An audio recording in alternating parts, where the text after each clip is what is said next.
What is up, YouTube friends? Welcome to the Rebel Live launch party.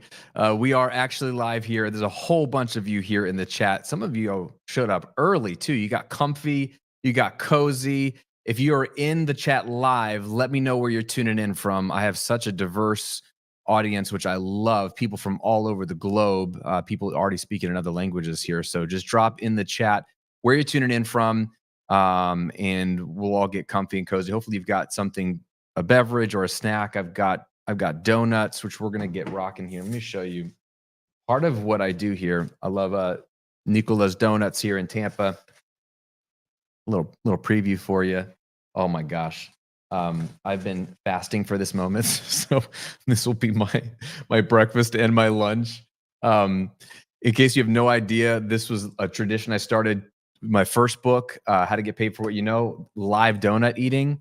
And so I got to continue the tradition. So here's what we're going to do. If you're like, what the heck are we doing here? I'm going live for the next 2 hours. Stay as long as you like, as long as you can. What are we going to be doing? For you, we're going to be giving away really, really cool bonuses. So I'm going to tell you how this works. I got a lot of really, really cool stuff we're going to give away. I'm going to show those things to you right now, and then we'll do some of these giveaways throughout the live stream. I'm also going to be doing live Q&A. So I'm going to be getting your feedback from some of you who have been on my launch team. Come on, launch team. People who got pre-ordered the book early and got access to the manuscript early, who have read the book early. I'm going to be getting feedback from you all on what you've liked out of the book. And so we're going to share some of the stuff. We'll do some live kind of coaching too. I can do a little bit of the coaching from the book live. I'm going to do a little bit of some readings from the book, some sections here that might be interesting to you. But we're just going to hang out and celebrate. And I'll be eating donuts. And if you have donuts, please jump in and share. We've got people flying for literally 36,000 feet above Maine. Brian is tuning in on the airplane. Anita is in the beautiful island of Puerto Rico, which is awesome. I'm going to be going to Puerto Rico here very soon to celebrate. It's one of my favorite places in the world. We got people in Philly, New Mexico. We got Zan from Vegas. What's up, Aiko from Japan, one of my students. We got Ashland, Virginia, Toronto, Canada. We got Cincinnati, Ohio, Chicago, Indianapolis, Southern France, one of my other favorite places in the world. Antoine, what's up, brother? One of my all-star students. Enjoy the donuts, tuning in from Montreal. We've got, let's see, Michigan, Maryland, Richmond, India. Oh, come on now. We got Brandon Robbins. What's up, Brandon? Good to see you from Virginia, my old neck of the woods. What's up, Josh? My man from Wesley Chapel. We got some good friends and some old friends and new friends, which is awesome. So, okay, let me real quick. Let me tell you what's going to go down. Oh, I'm going to show you the prizes real quick, but here's how you could help me. Here's the best way you could help me today, whether you have to go in 3 seconds or you can stay the whole time. If you haven't already ordered a copy of the book, would you do that now? Okay. So many of you have already pre-ordered a copy, which I'm so grateful for you. A lot of you have pre-ordered multiple copies. That's amazing. If you can just go to your favorite book retailer right now, it could be Amazon, it could be Barnes & Noble, it can be Target, it can be Books A Million, wherever you want to pick up your book, local bookstore. But if you have access to something right now, pick up a copy right now, especially the hardcover. If you guys are Kindle fans, I appreciate you. I love Kindle also. But you know what? Kindle doesn't count for bestseller lists. Isn't that interesting? They don't count it as a book, which is crazy. It's not your fault. It's the system. It's an old system. So if you already bought a Kindle version, but not a hardcover, and you want to help me out, pick up a hardcover copy. And before you guys chew me out for there being no Audible version, take it up with my publisher. We worked with a different audio publisher this time. They've been dragging their feet. So we've signed the contract. The audiobook will be coming soon, but it's not out right now. So do me a favor, pick up the hardcover now and get the Audible later. It all helps me. But pick up a copy of the hardcover. And if you really love me, pick up a copy for a friend or family member that you want to go on this journey with you. And then reviews. This is the most helpful thing you can do. In all seriousness, if you bought it from Amazon, please go review the book as soon as you can. Read a chapter. Read if you pre-ordered the book and got inside the Rebel community, which you can still get access to this week. All the pre-order bonuses are there at therebelbook.com. Or I'm going to put the link here as well, the direct link. If you go there right now and bring your receipt, I'm going to link to it here too. grahamcochran.com/rebelbook or therebelbook.com. Either one takes you to the same place. You can still get all the pre-order bonuses this week, including the Rebel community. Manuscript is in there. But if you read a chapter or two and you're like, oh my gosh, I love this, would you go right now and leave an Amazon review? It can even be 1 or 2 sentences. There is an interesting threshold when you get past your first 50 Amazon reviews, the algorithm on Amazon gets triggered and they start to suggest your book to more people buying other books. So we're trying to get to 50 as soon as possible and beyond. It really, really helps. So that's a great way to help me. And this is how it helps you. I've got some incredible prizes to give away. We're going to be giving away some throughout the entire live stream. And what I'm doing is offering these as bonuses. These are going to be special prize random drawing bonuses for those who have pre-ordered the book or ordered a copy, okay? So when you order your copy of the book, take your receipt to therebelbook.com. You can open it up now if you haven't already and enter in your information there, including your receipt number, order number, confirmation number, wherever you bought it from, whatever receipt or confirmation number they gave you. Enter that in. I have a live running tally of who's entered their receipts in there so I can confirm that you pre-ordered the book. And I'm going to be doing random drawings from people who have bought the book or if you already pre-ordered the book, you're already in my system, so don't worry. But you could buy another copy. It really does help this week especially. But so buy a copy, leave a review, and then submit your receipt at therebelbook.com, and we'll give away some prizes. And here's what we're giving away, friends. So we're giving away courses. So if you don't already have Automatic Income Academy, that's my course to help you launch your online business. It's like the best thing I have to launch your online business. I have my YouTube Income Accelerator, which is how you turn YouTube into a lead generation machine to grow your business. And the Audience Attraction Formula, which is how to get more people to pay attention to what you're doing online, including templates and scripts you can use for headlines, emails, sales copy, all kinds of stuff. But it's really the psychology of what attracts people to what you're doing. If you don't have any of these courses and you get one of the random drawings, I'm going to be doing these throughout the next couple hours. We'll message you, I'll email you afterwards, and you could pick one of these. And if you already happen to own all 3 of these and you win, I'll let you pick something else. We'll figure it out. Okay. Sounds good. These are all $500 or more. Like I sell them for $500 or more. And I'm going to be giving tons of these away throughout the next 2 hours, but only to people who've bought a copy of the book to say, hey, thank you for supporting me. I'm already giving you bonuses. So I'm giving you more bonuses for buying the book. So that's one thing we're giving away. On top of that, this is totally crazy and fun, but my wife and I own an Airbnb in downtown Tampa. It's a luxury wellness Airbnb, and we want to give away 2 nights at no charge. So you can come to my favorite city and do a Rebel retreat, a Rebel getaway. You can come and bring your copy of Rebel and do the book. You can dream, you can do your vision, you can do all this. Bring your spouse, bring your family. It sleeps 12, or just bring yourself. If you're like, you know what, family, I'm going by myself. We're going to give you away 2 nights of this, and we'll pay the cleaning fee and everything. You won't have to pay anything. Just get to Tampa. You just have to book between now and January. So I'm going to be doing, one winner is going to get this. This is valued at about $2,000 for the 2 nights and the cleaning fee and all the fees. So you buy the $2,000 value here, but I just want to bless somebody with our incredible house that we love for you to come stay for free. So you've got a couple of days. You got to order the book, take your receipt, and get on that form. I'm going to give a couple of days for this. I'm going to do the drawing at the end of the week for this. So that's is this exciting for somebody? Right? This is exciting. Somebody want to come stay at our Airbnb for free? If you already bought the book, just go to therebelbook.com and enter your receipt there. All right? And then one lucky person is going to win a private coaching session with me. Okay? Normally I do the only one-off coaching sessions I do are a virtual intensive. It's $5,000 normally if you hire me to do it. But I'm going to be giving one of these sessions away for free to anybody who has, anyone who's pre-ordered the book or bought the book and entered their receipt. You will be in the random drawing. By the end of this week, I'll pull one of you guys to win a free coaching session with me. This is valued at $5,000. Again, I'm just hooking you up, trying to say, look, hopefully you've already bought the book. Hopefully you've already pre-ordered the book, but I'm trying to give away some awesome stuff. So that's going to be announced at the end of the week. Same thing with 2 nights at our Airbnb here in Tampa. But we're going to be giving away courses live while we're here. Multiple people can be winning courses. Sound good? Is anybody excited in the chat? Okay. And y'all like my publisher sent me this, it's framed canvas cover of the book. I have another one for my first book. Isn't that fun? It's just giant and huge, which is awesome. Okay. Anybody excited to win stuff? And anybody got any snacks with them? Because I'm going to start with a donut because I've been so hungry, guys, all day. So this is the Fruity Pebbles donut, my all-time favorite from Nicola. So here we go. Try a bite.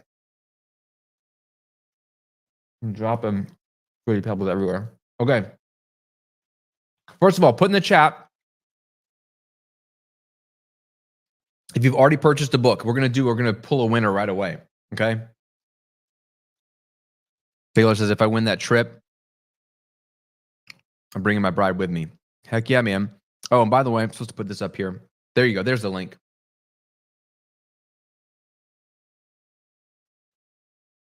TheRebelBook.com. Don't mind me while I eat. Ron says, my lunch break from teaching, I wish I remembered to bring donuts. Yeah, next time. All right, cool. People purchase. Take your receipt to therebelbook.com, fill out that form, and we're going to start doing some giveaways real quick. And then we'll jump into some of the book, and then we'll do some Q&A.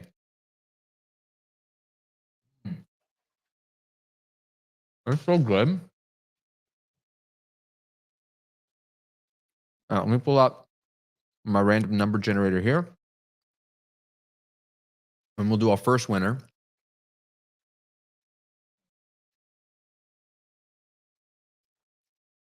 All right.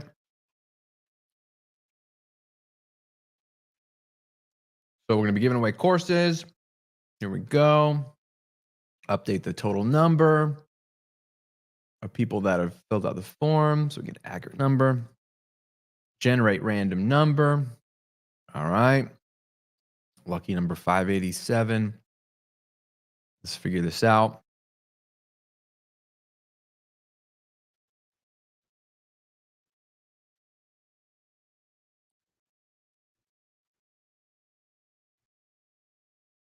All right, first winner is Larry Douglas, L. Douglas Williams at Gmail. Larry Douglas, L. Douglas Williams at Gmail. My man, are you on the live stream? It's all good if you're not, but I'm going to put you down here as our first winner. Yes. L. Douglas Williams at Gmail. You just got a course of your choice, my friend. So friggin' sweetness. Way to go, Larry.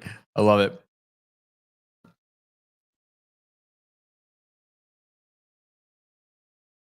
I love it, love it, love it.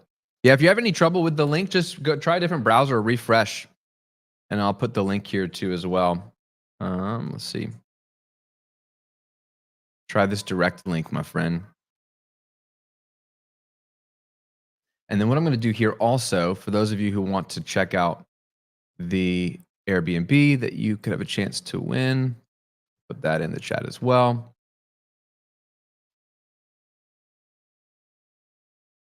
There's our listing for the house, as we're going to be giving away 2 nights stay there at the end of the week. Okay. And again, we're just doing bonuses. These are just extra bonuses I want to give to people for pre-ordering the book to say thank you for supporting me. So I appreciate you guys. I just want to hook you up with more. There's already a ton of bonuses that you get just from pre-ordering, so you don't have to do anything to get awesome stuff. We still got the journal, we still got the masterclass, we still got the 30-day Rebel Challenge. You still get access to the Rebel community, which there's going to be some awesome stuff happening the next few weeks there. So just go enjoy all the free stuff that you get just from pre-ordering the book as my over-delivered to you. And then hopefully you guys will enjoy some free courses that I want to hook you up with as well. All right. Let me ask you in the chat, those of you who have read the book, who got the manuscript early, who have checked out parts of the content already, what is of the 5-part framework, because I want to go over those real quick, the 5-part Rebel framework, anybody have a part that stands out to you? Like the part that's been like, wow, this is going to be the most helpful for me. Is it, of the R, the E, the B, the E, or the L? Let me know in the chat what's been the biggest help for you in the book so far, because some of you guys have already been dropping some really cool reviews inside of the Rebel community, which is awesome. And some of you guys already on Amazon. Yep. And if you've already pre-ordered the book or you already purchased a copy of the book and you submitted your receipt, you're already in the system. So I got you. I got you. Okay, 3 chapters so far. Awesome. So part 1 of the Rebel framework is the R, and that is to resolve to dream again. Anybody read chapter 3?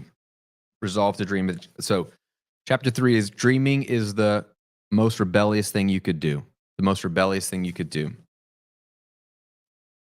So Alavi says, I would say the R might be my favorite because if I don't resolve to dream again, how the heck am I going to do anything else?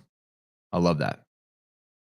I love that. Yeah, that's why we start with dreaming. So this book is like all about discovering your purpose, figuring out who you are, and why you're here. Dan Miller, the late Dan Miller, who endorsed my first book, How to Get Paid for What You Know, said the 2 most important questions you got to ask and answer are, who am I and why am I here? And so before you can dive into your identity, your purpose, you really have to get clear on what do you dream about? Because I really feel like our desires, our dreams, are the things that we're passionate about are giant data points, they're giant clues as to the way we are wired. So it's a huge, huge part of the process. So I love that, Alavi, you're liking that as well.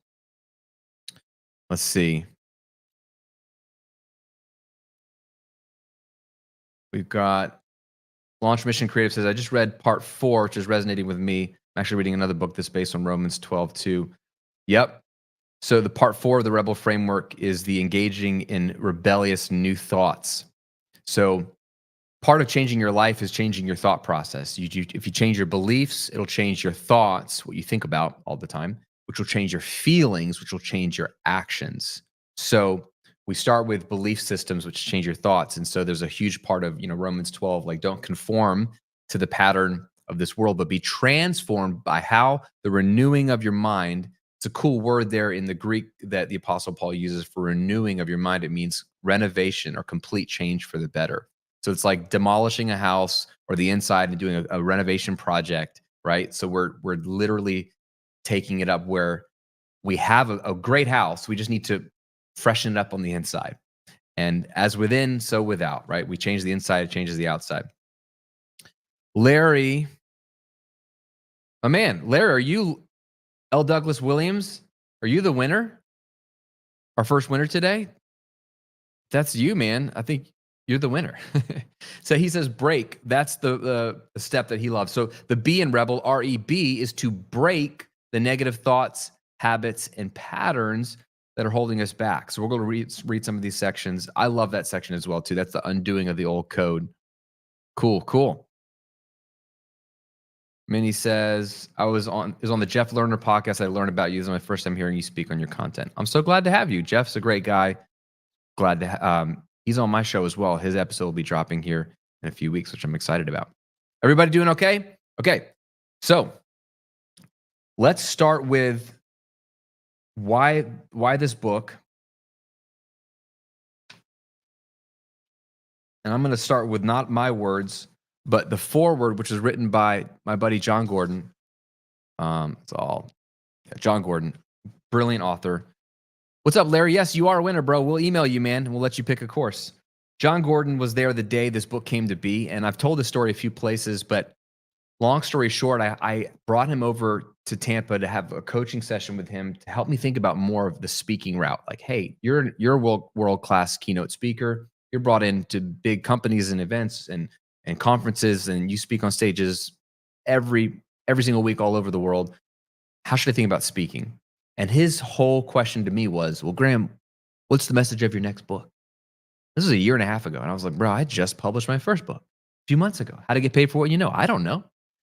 And he kept pressing me on that. What's the message of your next book? And we spent hours talking about what I could write about, talking about my life story. And it was in that conversation that the idea for Rebel came to us. He said, bro, you don't do what people tell you to do you? Going through my whole life story. He's like, you're a rebel. I was like, a rebel? It's like, yeah. And so we had this whole epiphany moment of not only was my life summed up by the one word rebel, someone choosing to go against conformity, not to be a bad boy or not to break the law, but to say, I don't feel like this is who I am. And I feel like I'm someone else over here. And I don't know if anyone's going to give me permission to go be that. Maybe I need to just go be that. And I reverse engineered my story and realized how it's helped me. The moments when I've conformed and been like everybody else, life has not been so great. The moments that I have been brave enough to embrace my authentic self and push into that have been the moments that I've seen the greatest success, the greatest satisfaction, and the greatest service to people around me. I mean, what I'm doing, hopefully for you, whether you listen to my podcast, you read my books, you're a client or a customer of mine, like hopefully I'm impacting you and serving you. And if I am, it's because I'm embracing my uniqueness. And so I realized I got to write this book. And so I begged John, like, John, you've got to write the foreword. You were there the day this book came to be. And so these are his words.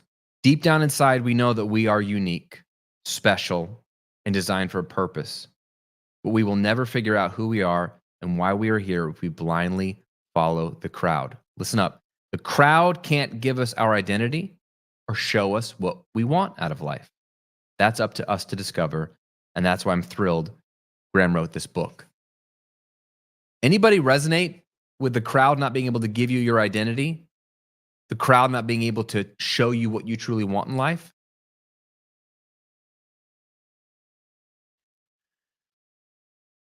Just so you know, the crowd doesn't have to be those people out there that you disagree with, whatever that looks like. That's not just the only representation of the crowd. The crowd can be your friend group. The crowd can be your family, people you love, that you like. The crowd can be your parents. If you're a content creator, this gets real meta. If you have a podcast or a blog or YouTube channel, the crowd can be your audience, right? The crowd thinks they know you, and those closest to you know you best. But as we'll get into in a moment, I'm going to share with you a framework that might just like really set some of you free. Even those who know you best aren't you. And this is why you can't abdicate your identity work to other people. You really have to search within yourself and get really honest with yourself and do some of the deep work that we talk about inside a Rebel. I mean, it's a giant coaching session in a book. It's a giant coaching session in a book. Only you and your designer who designed you can figure this stuff out. And so I believe that if you do the work inside this book, it's going to point you to your original design. We're not trying to become something we're not. This is not a book to help you become something that you're not. This is a book to help you get back to who you were. When you were a kid, when you were fresh, when you were innocent, when you weren't jaded, maybe even the you that you never got a chance to fully discover, the you that you were designed to be from the beginning. We're going back. We're not going forward in time and saying, who could I become? We're going back to the start, right? Back to who you were. This making sense? I love it. Got some good comments. Yep. I love how people are tracking their books. Amber says, my book's on the truck to be delivered today. So excited. Let's go. I love Minnie. Great point. Following the crowd, you could end up falling down a cliff. Yep. Oh, here we go. Book just arrived 10 minutes ago. Let's go. Books are showing up while we're doing the live. I love it. Okay. And guys, this is how interesting it gets is you might have known what you wanted out of life in a previous season of life, but maybe not right now. Maybe you've forgotten. Maybe you're in a hard season. Maybe some life has smacked you in the face, some circumstances outside of your control. Hey, that happens to all of us. But maybe this is an opportunity for you to rediscover who you are and get back in touch with your hopes, dreams, desires, which isn't just a giant bucket list of things you can go do and pursue. It's really a set of data points, right? When you look at your dreams inside the book, anybody done the 50 dreams exercise inside the book that got a pre-release version? The 50 dreams exercise is going to give you 50 data points on what you care about, what you value, which will tell you something about the way you're uniquely wired, which is going to help you as you move through the 5-step process to go from, okay, interesting data points down to, I know my life's purpose by the end of the book. Awesome. Awesome, awesome, awesome. Cool. Take another bite of this donut here. Okay. Here we go. Aaron, 50 dreams walked through with my wife. Great experience. Awesome. Love it, love it, love it. Let me show you something really crazy in the book, and then we'll do another giveaway. So in the very first chapter, I walk you through something that I think this might be an unlock for someone in the room. If you ever feel like doing this internal work and trying to figure out who you are, if you ever find that it's not going so well or it's frustrating, you're not getting very far, you might be suffering from what I call the two-way mirror of meaning. Okay? This is just a framework, a way that I think about how life works, and I want to read it to you. Because I think this is one of the things that gets you stuck. So imagine a two-way mirror, right? Like the ones they have in a police station. And in one room, you have a suspect or one or two police officers asking questions and interrogating him or her. And on that wall is a giant mirror. At least that's what it looks like to the people in the room. In reality, it's a two-way mirror, on the other side of which is a second room where other officers or investigators or even victims can look through the glass into the interrogation room. Can you guys picture the two-way mirror? Two rooms, like see-through on one side, reflective on the other. Yeah, Minnie says the two-way mirror is also a mental health hospital. Yep. So on one side of the two-way mirror, you see a reflection, while on the other side, you see through the mirror, much like a window. Same glass, but you see different things depending on where you stand. I like to imagine that when it comes to finding purpose and meaning, we are all looking at life through a two-way mirror. We are on the clear side, and the rest of the world is on the reflective side. When we look at the mirror for meaning, we see through it to whoever is on the other side. We only see other people, so we naturally compare ourselves to them and try to derive our meaning and identity from what they say, how they act, and what they believe. The result, we begin to look like them. Is this resonating with somebody? We're like, oh, who am I? All we do is we end up seeing other people. And this is only reinforced because the rest of the world is on the reflective side of the two-way mirror. So when you ask for advice from friends or family, this is the tricky part. You might have a coach or a counselor or a trusted friend or even your spouse who knows you, and you go to them for advice or counsel, and it might be, hey, I'm thinking about putting my kids into homeschool, or pulling them out of homeschool, putting them back into school. I'm thinking about taking this job. I'm thinking about starting a business.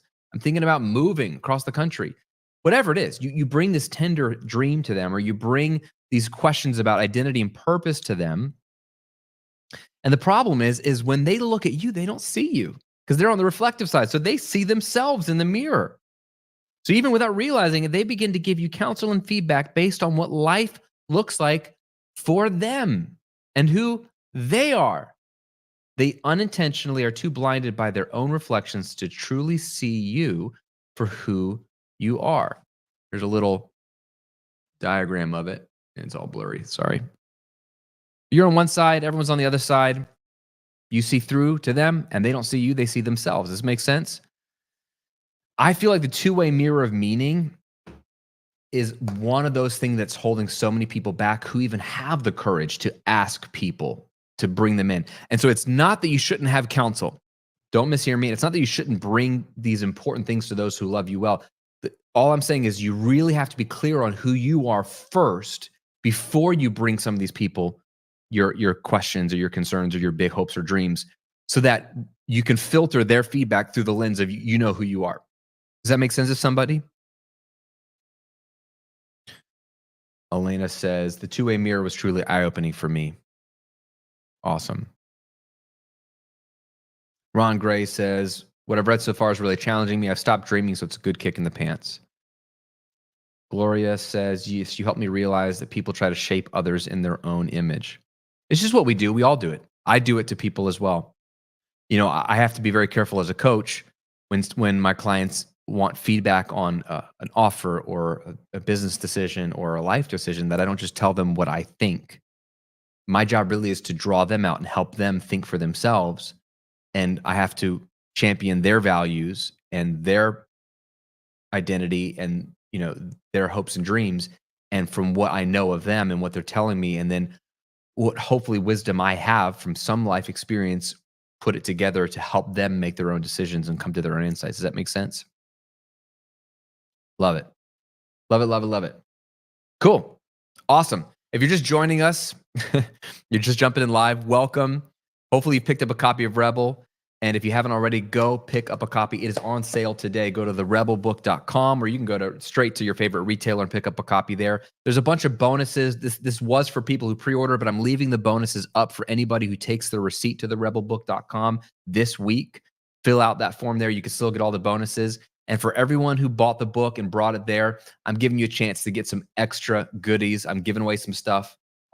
So you don't have to buy the book, but hopefully you want to, right? Because you're going to love the book anyway. And in addition to getting the book, you're also going to get bonuses and some extra bonuses that I'm going to give away. So we're giving away awesome stuff. We'll do another course here. All right. So let me do random number generator. Refresh the form because more people have been filling it out and buying. We got, okay, random, go. Ooh, number 84. All right. Take a look.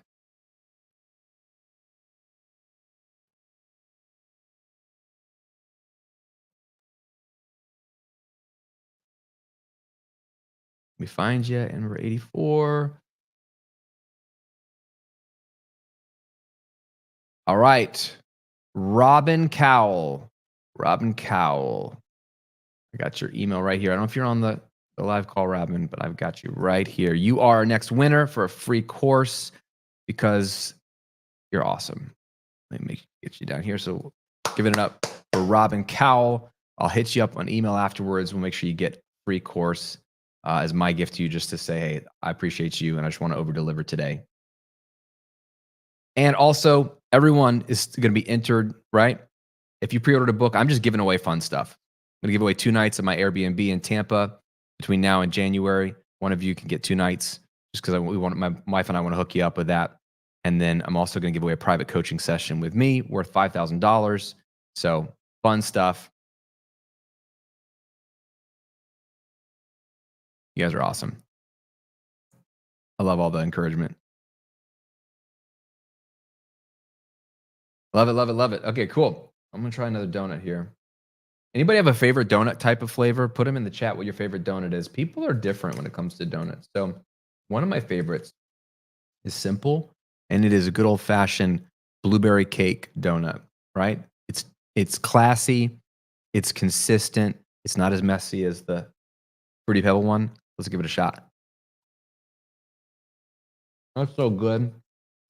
That's so good. Okay.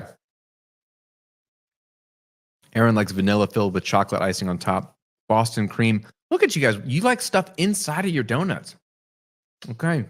I'm sure there's a personality test involved with donut flavors. Cream with peanuts. Justin says classic old fashioned with coffee. There you go. Barbara, Krispy Kreme, white cream filled. Michael says got to be strawberry frosted with sprinkles. Judy says chocolate glazed. Launch Mission Creative says, dude, I'm trying to lose weight here. Sorry. Rich says, I love the blueberry cake from Dunkin'. What's up, Rick? Book is arriving tomorrow. Yes, sir. Apple fritters. Couple apple fritters. Oh, my goodness. Spanish with Sandy. Donuts again. I remember the first book you brought donuts.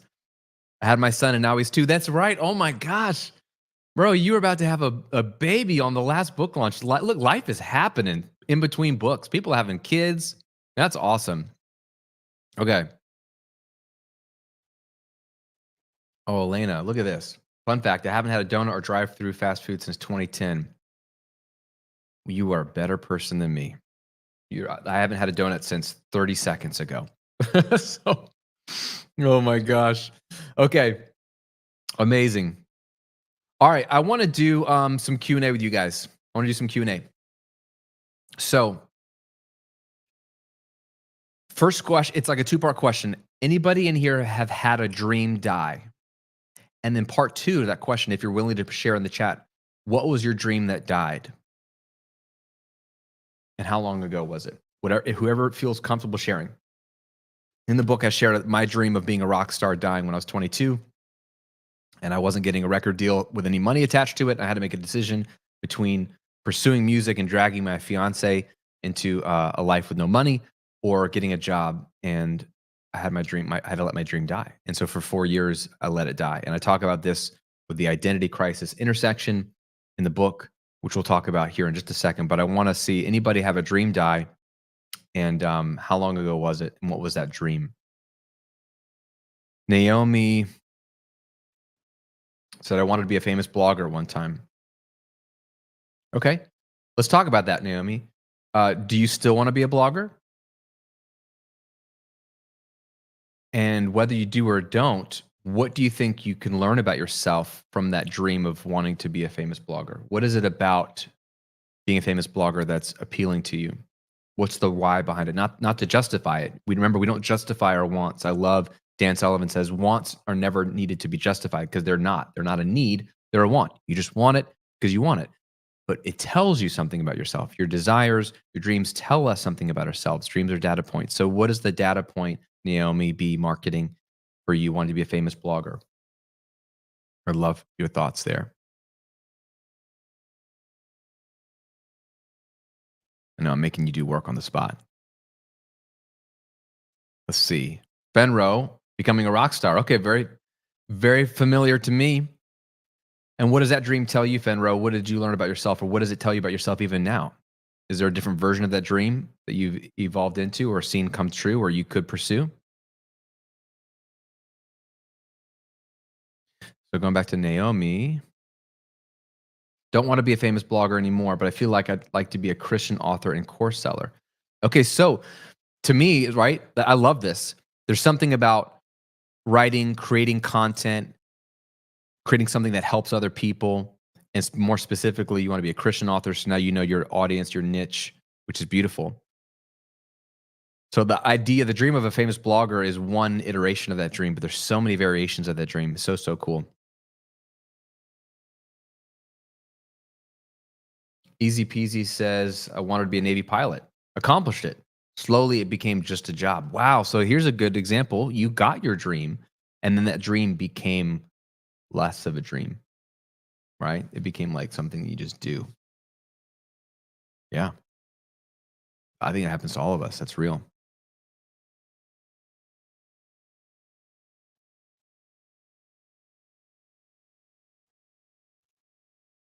Read like a man and wanting a publishing deal as a country songwriter, having to let it die and slowly letting God reveal how the dream was only a step to get us walking in the right direction towards our destiny. I love that. I mean, very similar to me. Again, I think a dream dying isn't you dying ultimately. It's not the end of the road, but it's like, what can I learn from that? And what is that dream trying to tell me? How else could that dream show up and manifest itself in a new way or new part of my life? Justin, the cup hug invention, better coffee cup sleeve, is about 3 years ago. So did you actually bring it to market, or did you not get far enough with that? That's really, really cool. An inventor.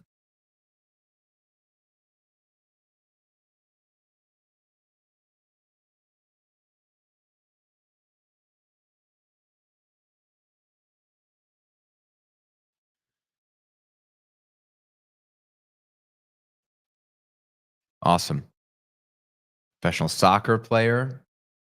So are you using soccer or doing anything in sports? What about that dream you think is still happening in your life today or could happen in your life?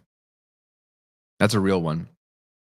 A lot of people who are sports is a big thing. And then even when you're at the top of your game professionally with sports, right, there's still a window of opportunity where you can actually do that physically.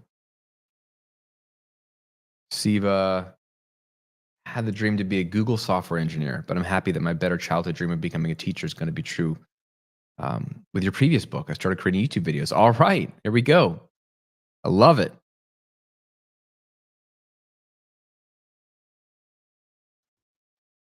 Launch Mission Creative says my dad dream was becoming a team building coach about 12 to 15 years ago. Now I'm applying it. Maybe it was your dad's dream. Now I'm applying it in my book. I'm writing for authors. There's no such thing as self-publishing. You need a team. Well, that's true. Yeah. You know, getting a book out in the world takes people, takes help. I love that. Make Good Fashion says, I wanted to be a fashion designer and I did it. Now I want to teach people how to do what I did with purpose. Oh, I love that. Okay. Launch Mission says, my dead dream. Okay. Not my dad dream. That'd be a funny book. My dad dream. I was trying to figure out what your dream when you were a dad. Was it your dad's dream for your life? Is it a dream of becoming a dad?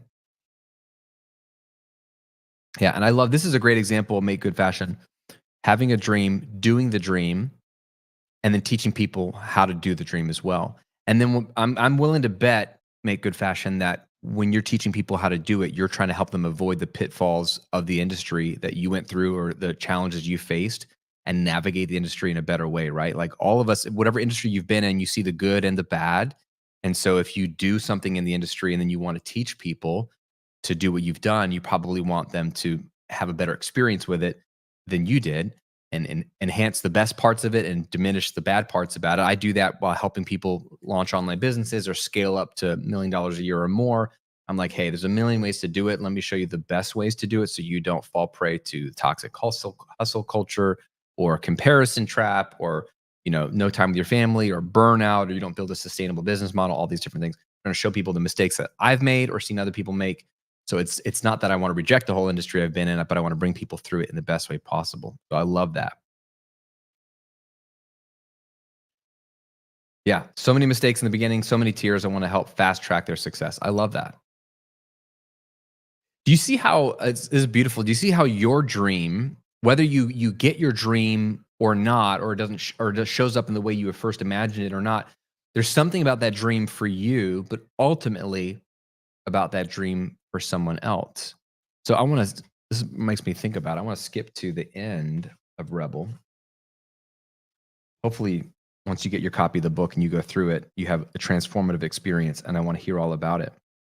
But I want to share something with you that was really important to me to end the book. I won't share the full story at the end. You can read that for yourself. But here's the quote I want to leave you with. Being a rebel isn't always about leaving your old life behind. It's really about bringing your true self into your current life. Like lean in for a second. Here we go. This is why I wrote the book. The people around you need you to rebel.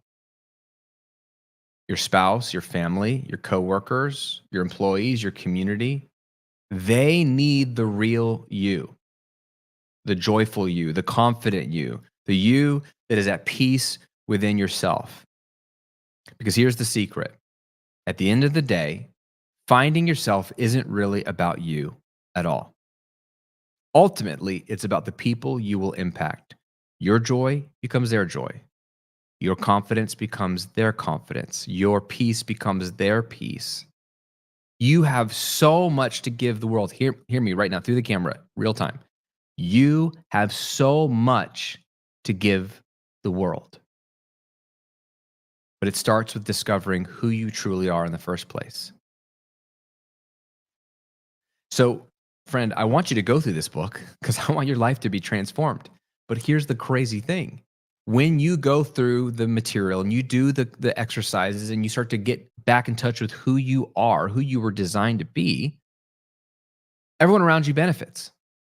There's someone right now that needs the real you to show up to help them achieve their dream, to help them feel alive, to help encourage them, to help them see what's possible for them.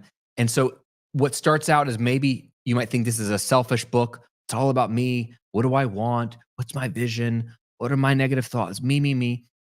This is a very much put on your own oxygen mask first so you can help those with their oxygen mask on the plane. You know what I'm saying? That's what this book is about. The reason we put on our own oxygen mask first is not because we're the best and we're looking out for number one. It's that so we don't die, so we can help people, and so we don't die, right? This is a both and world, and that's what this book is about.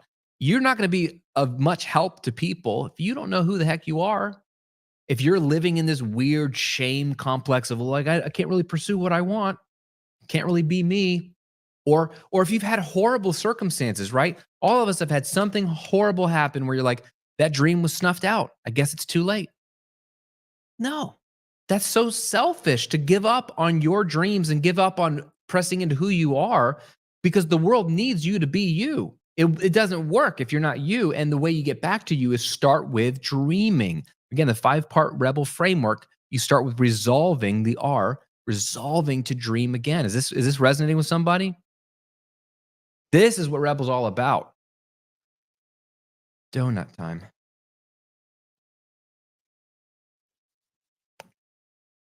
Okay.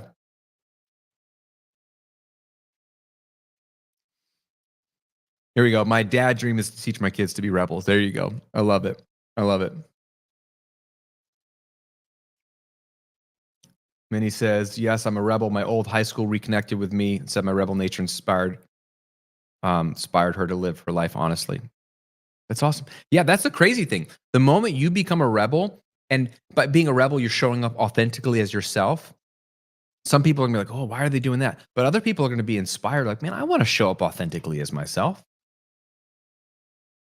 Right? So it's gonna inspire other people to want to find themselves as well. So fun. Love this. I love it. This is a great line. Here you go. Don't let your dreams die, let them evolve. Absolutely.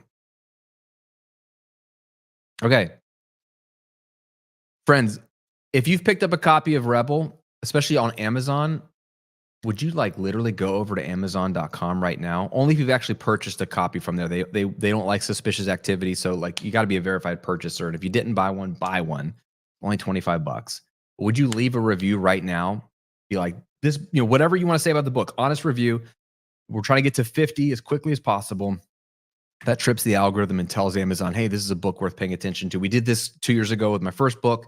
So many of you were just so amazing to leave reviews in the first day. Like, don't be like, yeah, I'm going to review it next week. Review it now. It helps create momentum. So I'm begging you, it really, really helps. I won't ask you for much, but you got a $25 book and a review that cost you nothing means so much to me. Yes, read at least a chapter of the book. And if you don't like it, then you don't have to leave a review. It's okay. Oh man, the sad reality of putting yourself out there on the internet, people can leave honest reviews for better or for worse. Thank you very much to all of you who are leaving reviews. And if yours doesn't show up immediately, they'll show up. They're coming in. It's just a little bit delayed process, but if you've submitted it, it counts, and I appreciate you. Everyone doing good? Got people from all over here. Okay, cool. All right, so we talked about dreams dying. We talked about resolving to dream again. Who here has heard me talk about the best 3 years framework, or you read about it in the book? The best 3 years of your life framework.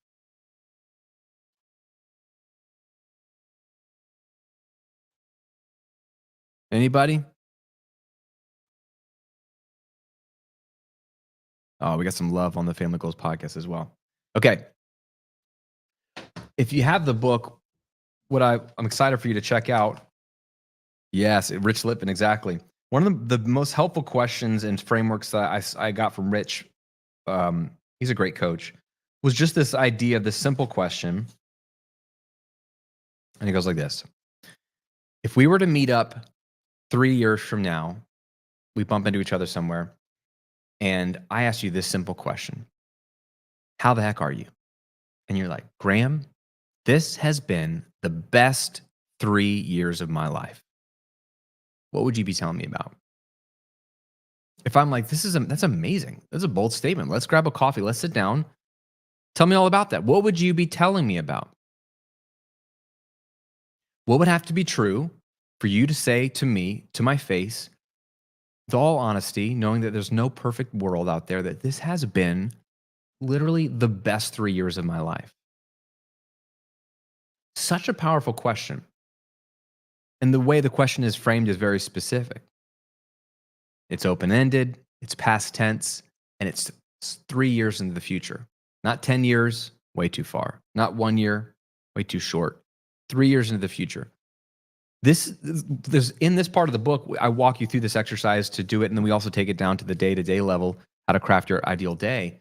This is such a powerful way to take like your dreams, these random things that you like or love or would love to do or have or be, and put them into like a realistic thing. Like, okay, well, if 3 years have passed and I'm looking back and I'm telling Graham, it's been the best 3 years of my life. Well, it forces you to wake up and say, well, what do I want specifically? Like what outcomes? This is the second part of the Rebel framework, the E, establish the outcomes you want in life. Now we get to outcome orientation. Anybody done a 3-year vision? Anybody have an outcome or two that would be true? Put in the chat if you've done this exercise or something like it. What are 1 or 2 outcomes that you want to be true 3 years from now? So you can tell me, Graham, it's been the best 3 years of my life because of X, Y, or Z. I'm gonna grab another donut while you do that. We'll go for a classic vanilla with sprinkles.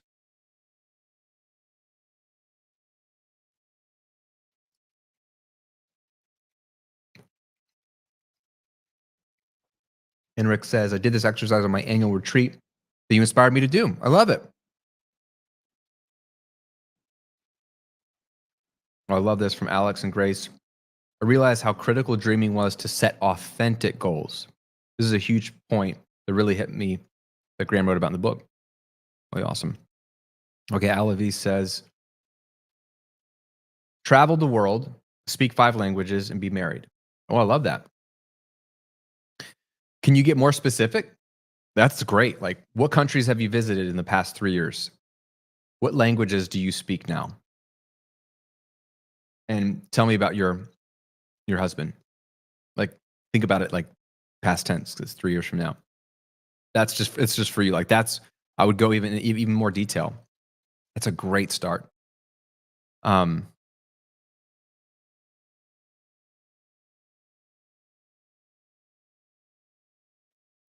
Aaron says, my wife and I to be self-sufficient with our businesses and have the freedom to do more of what God created us to do. Beautiful. So just flip that to past tense. My wife and I, it's been the best 3 years of my life, Graham, because my wife and I have become self-sufficient with our businesses. Specifically, it makes X amount of dollars. It's now making X amount of dollars per month, and we only have to work X number of hours a week or do whatever. And now we have the freedom to do more of what God's created us to do, specifically X, Y, and Z. So that's great. Just get more specific and make it past tense. Love that. Siva says, I want to be an online course creator who doesn't worry about money, help software engineers become better in their career. Right. So flip it to past tense. So good. It's been the best 3 years of my life, Graham, because I'm now an online course creator and I don't worry about money because my courses that help software engineers become better in their career is doing X number of dollars per month. And I get to do X, Y, and Z, you see, et cetera, et cetera. So again, dreaming is the first part of the framework, and we're looking into the future. I would love to do this. And then when we get to the second part, now we're looking with past tense language, which helps our brain have new neural pathways because we're like, wait, this has happened? I don't think it has, but it helps you look at it from another vantage point and then get as specific as possible. Here's one. I have a steady client base and an income that allows me to have vacations and take my kids and grandkids on an all-paid vacay. Great. So just get specific on the income that you have now, that since it's been the best 3 years of your life, and get specific on what vacay you've taken them on. Love that. Just so good.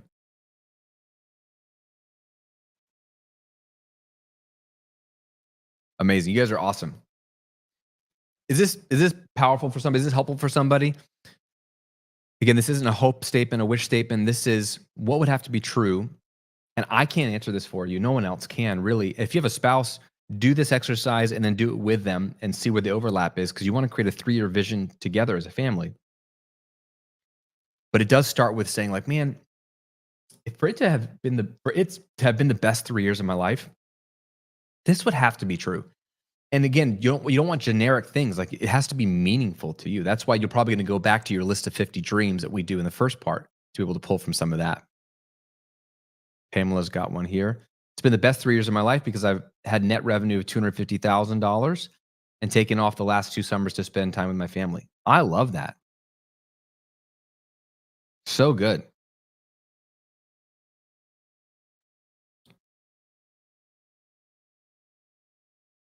Make Good Fashion says, I'm married to an amazing, godly man. I have financial freedom through my online business and get to help people create meaningful brands. I travel to Europe every summer. That's awesome. I love it.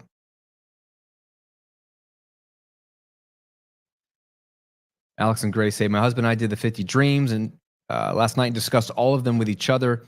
It was a great exercise and convo. It sparked questions and surprises, revealed a lot about ourselves and each other. I love that. Yeah, it's really like you learn a lot about yourself. The whole point of the 50 dreams is to learn about yourself. Not necessarily to pursue those dreams right now. Maybe, maybe not. Awesome. All right, I want to give away another course. So let's pull this thing down. Add this. So let me see. Refresh. Giving away fun stuff. My people.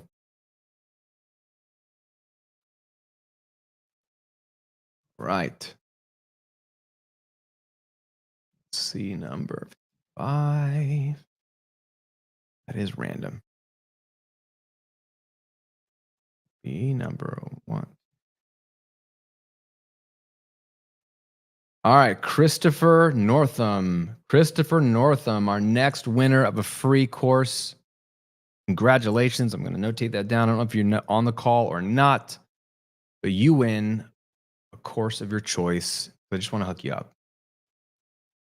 Way to freaking go. Love it.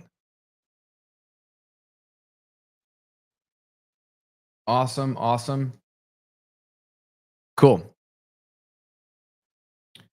Let me ask you a question. This is awesome. I love that we're giving away stuff. I love that you guys are dialoguing with me. You guys are active. What do you think is the biggest roadblock between where you are and where you want to be? Let's say the best 3 years vision. What do you think is the thing holding you back?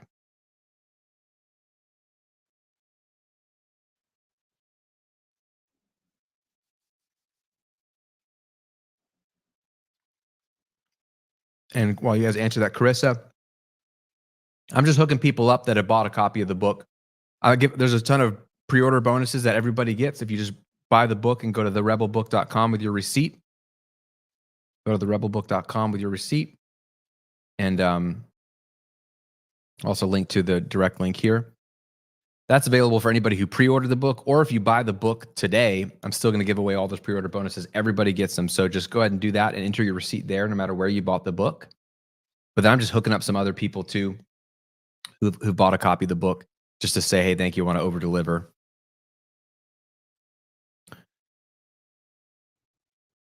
All right. So thing holding you back, we see product development. That's real. Limiting beliefs. Those are real. An atmosphere to focus. Okay. Yep.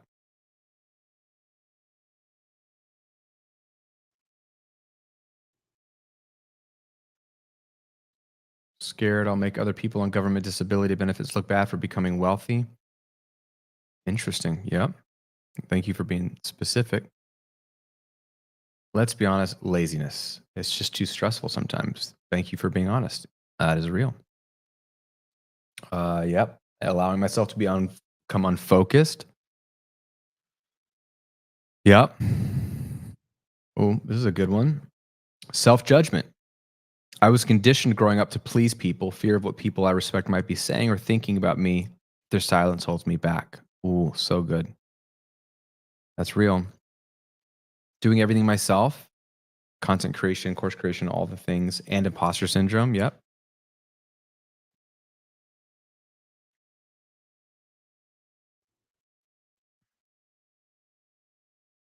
Yeah.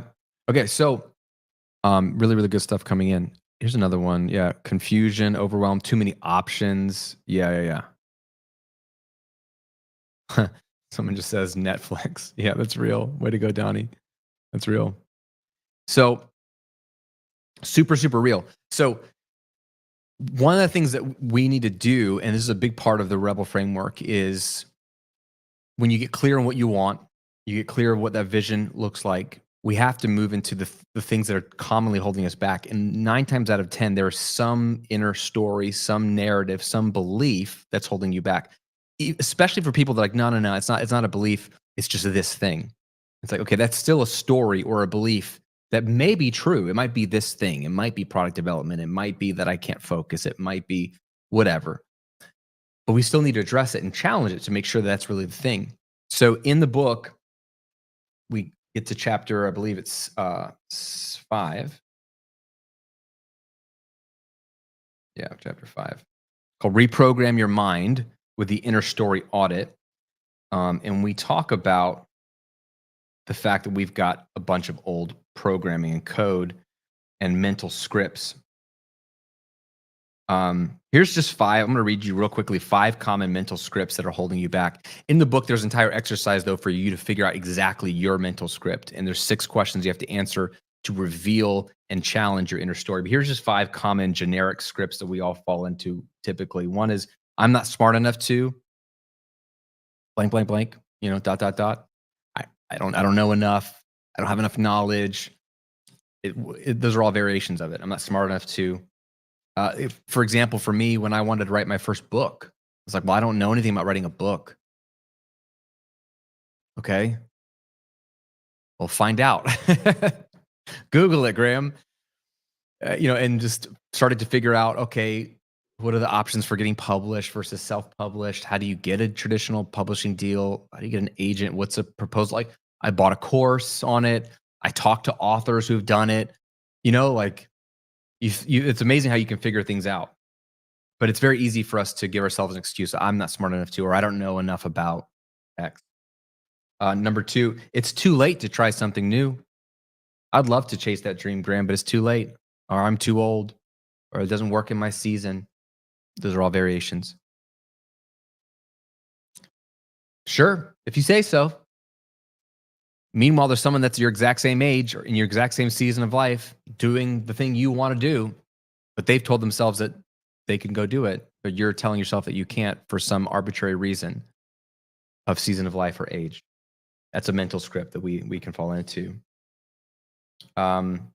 Here's one somebody alluded to. Well, I'm skipping ahead. I'll skip ahead. Here's one.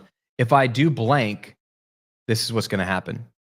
So if I start that business, this is what's going to happen. I'm going to be broke for a long time. It's going to be a scramble to make ends meet, whatever. If we pull our kids out of school and put them in homeschool, they're like the house is going to be crazy. My schedule's going to be disrupted. Everything's going to fall apart. We're all going to lose our minds. And maybe it'll be great. Or the opposite. I don't think homeschool is working. If I pull my kids out of homeschool and put them back into school, like they're not going to be able to readjust. They're going to be like made fun of for being the homeschool kid. Okay, really? Do you really know that's going to happen? And there's I love this. My friend Julia Woods, who's a brilliant coach, she says there's 3 realms of knowledge, right? There's things that we know, facts that I know. Like I know that donuts are delicious because I've had them in my face and they are delicious. There's also things that we know that we don't know. I know that I don't know how to build a rocket and send it to outer space. I know I don't know that. But then there's things that we don't know that we don't know. What's interesting about that is that means anything's possible because there's things that we can't for sure say, I know this not going to happen. We don't know. We don't know. We don't know. And so this idea of staying curious about, well, if I do this, this is what's going to happen. Says who? Do you really know all the scenarios? No, you don't. There's things that you don't know. So it kind of leaves the opportunity for like, well, maybe it could go well. Number 4, I don't have enough resources to pull this off. I don't have enough money. I don't have enough connections. I don't have enough time. All variations of the same thing. I don't have enough. It's a scarcity mental script. I'd love to do that, Graham, but I don't have enough support. I don't have enough knowledge. Again, going back to the first one, I don't have enough time to work on my business. I don't have enough courage to do. If you say so, it's just an excuse. And then number 5, this one's the most insidious, and somebody mentioned this. If I do blank, people will judge me. Anybody resonate with these? If I do blank, people will judge me. So somebody mentioned earlier is the thing holding them back. So often we intuitively know what we hope to do, what we want to do. We might have even done some vision work, gotten clear on our dreams, and we so desperately want to pursue that thing or that person or this opportunity, but we stop ourselves because inside we're rehearsing a script. We've got a line that says, I could do it, but if I do it, my parents are going to judge me. If I do it, my friends are going to think this about me. If I do this online, the world's going to judge me. This is so real, man. This is so crippling. And this is the hard reality of being a rebel. If you do different stuff, people will say something. They probably will judge you. They might judge you hard. They might not. We don't know. And they may not care. They may not even notice. But it's a real fear. If of those 5 mental scripts, anyone resonate with any of those 5 and specifically which one, let me know. What's up? We got some good friends here. We got Tyler. What's up, Tyler? Good to see you, brother. Thanks so much, man. What's up, Chris? Oh, what's up, Aaron? Clicking on the wrong thing here. Good to see you, dude. It's been a while. Okay, Grace Maid said, I was scared to tell people about my business because of what people would say. So annoying considering everyone is consumed with their own life. Yeah, they're not even looking at you. This is what I tell people that want to start YouTube channels or businesses or whatever. They're so afraid that it's not good yet. I'm like, don't worry, no one's looking. No one knows you exist on the internet. So go ahead, go ugly early, as they say, right? No one knows. No one's paying attention. Only you and your mom, right? Yep. People saying, yeah, they judge me. Yep. That's real. That's real.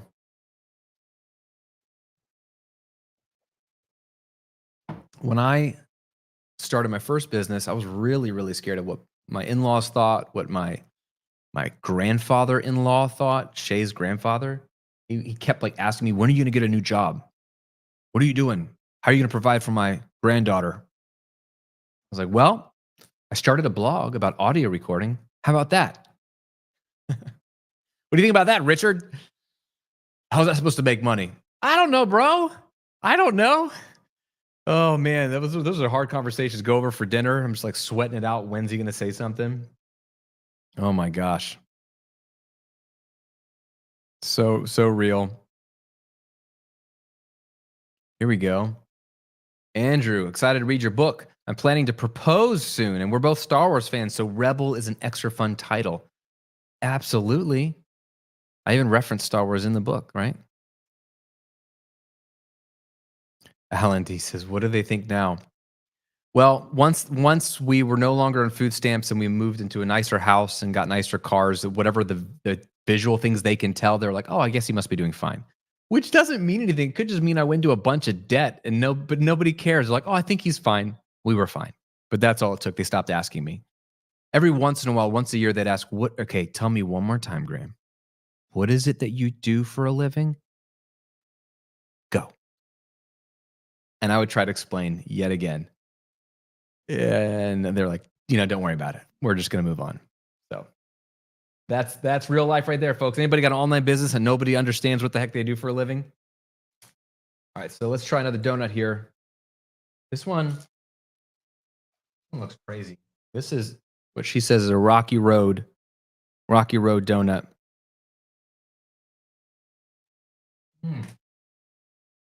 It's got peanuts on it. Anybody having nut allergies? I'm so sorry. Hopefully it doesn't go through the screen. The Graham Cochran Rebel Alliance. Dude, talk about 50 dreams. My list of 50 dreams includes being in a Star Wars movie. If anybody knows anybody at Lucasfilm, I don't care. I'll be an extra. I even would wear an alien costume, but I really want my face in there for proof. Because if I say I'm in a costume and no one can prove it, then does that really count? If Graham's in a movie, a Star Wars movie, but you don't see his face, is he really in the movie? Right? Like if a tree falls in the woods and nobody's there to hear it, did it really fall? But that's on my list. Gloria says, society wants to fit people into neat boxes, but it doesn't work. Yeah, man, that's real. That is real. Dude, you guys are awesome. Cheryl says I have sugar allergies. Yeah, that's a lot of sugar. 12 donuts. Don't worry, I'm not going to eat every bite of all 12 of donuts. I'm not that crazy. I'm not that crazy. Okay. In the chat, who has picked up a copy or two of Rebel? Put me in the chat if you've already purchased a copy of Rebel. I want to show you my undying love and affection while I have a. Okay. Alex and Grace says me.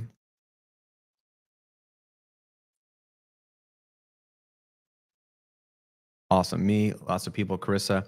Okay. Oh, yes. Kiana got 5. That's right. I appreciate that. Donnie's got 2. Okay. Now, now people are dropping how many copies they got. What's up, Ryan? Beyond the Guitar. I got a second one today. There you go. Okay. You do not have to do this, but if you really love me and if you really love other human beings, you would consider picking up a second copy for a friend.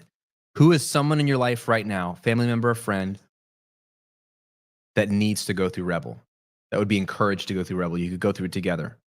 Think of that person, go buy a copy, send it to them today. Right? They need a copy. Coconut. It's just like a good old fashioned donut with some coconut flakes, right?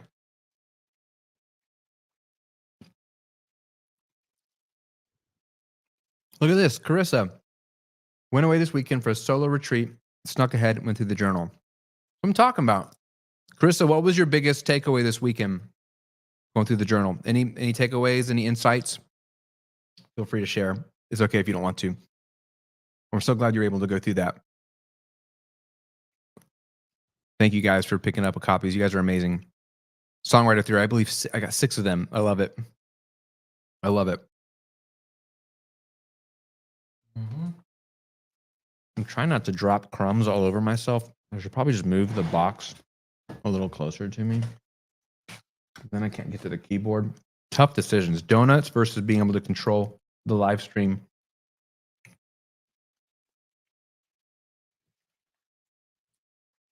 Carissa says, I think narrowing down to the 10 dreams and realistically giving action steps was so encouraging. That's awesome. I'm super proud of you. I'm proud of anybody that buys the book. Really proud of anybody that reads the book. But I'm really impressed with anybody that does the exercises in the book. And mostly because I'm excited for you. If you do the exercise in the book, you're going to do really, really well. Because you're going to have more data on yourself, which is awesome. Friends, we are giving away stuff just because I want to. I want to hook people up. So I'm giving away copies of my most popular courses, Automatic Income Academy, YouTube Income Accelerator, Audience Attraction Formula. Shay was like, hey, I want to give away 2 nights to our Airbnb in Tampa, Florida. So you can come do a Rebel retreat. You can come bring the book, do the exercises. It's a wellness, luxury, biohacking Airbnb. Super fun. I'm going to drop the link here if you want to just check it out. Of course, you could always just shameless plug, come stay whenever you want. But drop it here. We love this place. Shay's been working really hard on it's brand new, but she's been working really hard on just putting in the sauna, cold plunge, all the yoga stuff, other modalities. We're getting red light therapy, PEMF mats put in, all kinds of fun stuff. But I want to give away 2 nights here, valued at $2,000, just out of the kindness of our hearts to somebody.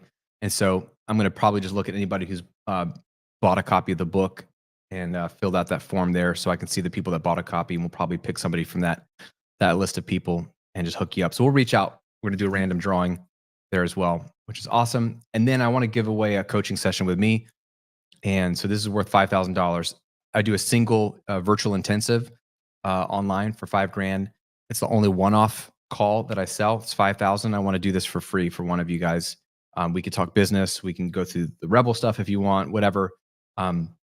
So I'll be giving away one of these to people who bought the book as well, just as an extra bonus. So everybody who buys the book and goes to therebelbook.com with your receipt is going to get all the bonuses that were just pre-order bonuses. I'm leaving those bonuses up today and probably this week. If you buy a copy of the book, I want you to have the bonuses, but then I want to also give away some more fun stuff as well there. So good stuff. All right. That being said, let's do another course giveaway, one of my courses. So let's put those back up.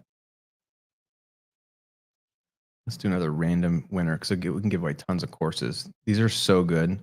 They help so many people. All right, number 671. Okay, where are you, 671?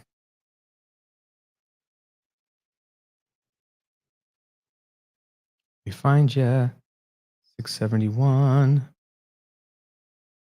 All right. Becky, learn, grow now. Becky, learn, grow now. You are a winner of a course.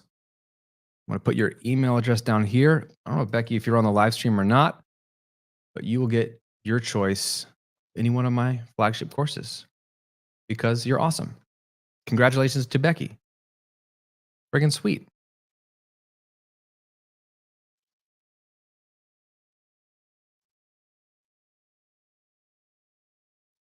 Awesome.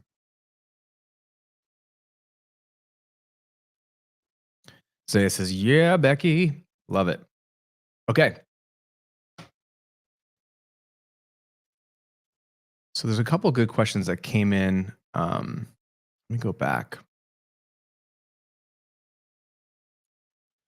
One of you guys had a really good question, and we were asking something else, and I missed it. I want to say, if you asked me a question already and you put it in the chat and I missed it, here we go. Producing in the box. I think I saw this question for Graham. What do I do about achieving goals I said would make me happy but didn't? Oh, I love this question. I hit $5,000 a month and now on to $10,000 a month, but I know I still want more. Well, welcome to human nature. The moment you get what you want, usually you want more. So I think the most important thing is understanding two things. One, when it comes to money, especially things that can be measured, this is where we can get a lot off track, is figure out what your enough is. Doesn't mean you shouldn't shoot for more, strive for more. Lord knows the more I make, the more I can give away.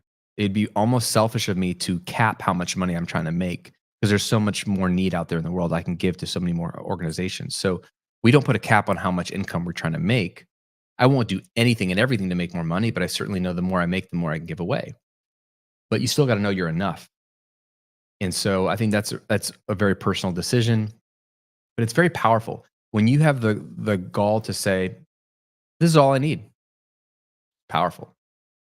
It's hard when you brush up against it because human nature says, well, what if I had a little bit more? What if I had a little bit more? And usually that what if I had a little bit more typically comes out of a place of fear. Not always, but a lot of times it comes out of a place of fear of not having enough. Like, well, I have enough now, but what if I run out? That's why people who say they want to retire when they make a certain amount of money or say they're going to slow down when they make a certain amount of money are lying to themselves because the moment you get up to that number, you're like, well, if I just had a little bit of extra buffer, that'd probably be smart too. And so now you're chasing a carrot that you're never going to reach. When will you ever feel comfortable enough that you have enough when it comes to money? So I would say figure out what you want more than the money. The money is a representation of value. So my question for you is if you've done the 50 dreams exercise, even if you haven't gotten your copy of Rebel yet and you pick it up and you're like, look, I'm going to do the 50 dreams exercise. I'm going to do the best 3 years of my life framework. I'm going to figure out what I really want. And I bet it's not money. I bet it's what the money can give you. It's like the things people said. I take summers off. I have more times with my kids. I get to do work that's meaningful to me. We have a nice paid vacation. So it's not the money, it's the vacation. It's not the money, it's the ability to not have to work all the time. It's not the money, it's the ability to do work that you want to do with the people you want to do it when you want to do it. That's what I'd be more interested in is figuring all of that stuff out for you. And then you can reverse engineer how much money does that cost. And then you can figure out, well, great, I'll make that amount. And then if I make more, I can do this with the extra. I can do this with the extra, et cetera, et cetera. Really great question.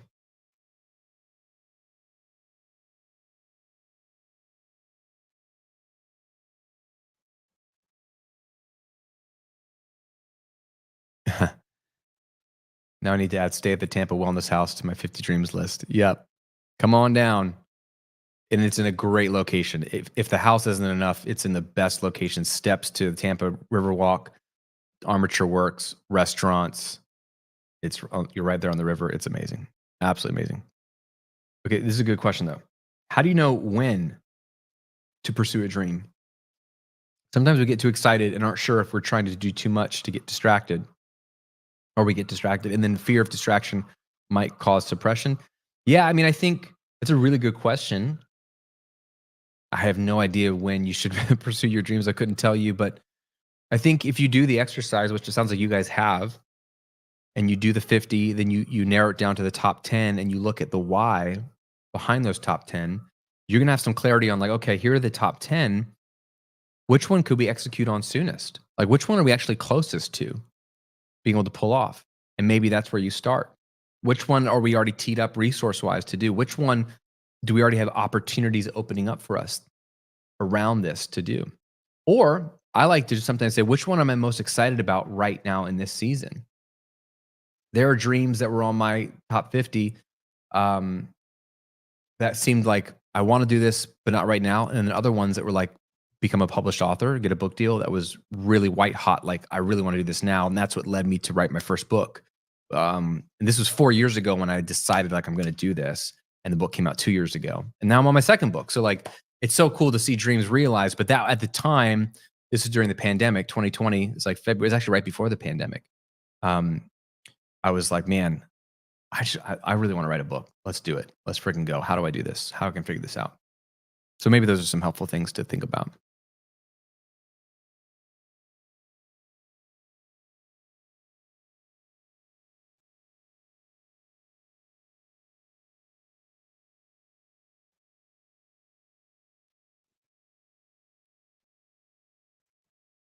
Good, just reading y'all's comments. Yeah, I see you guys like talking to each other, which is great. Love it, love it, love it. Okay, cool. Anybody having a good time today? You guys are amazing. Thanks for hanging out with me.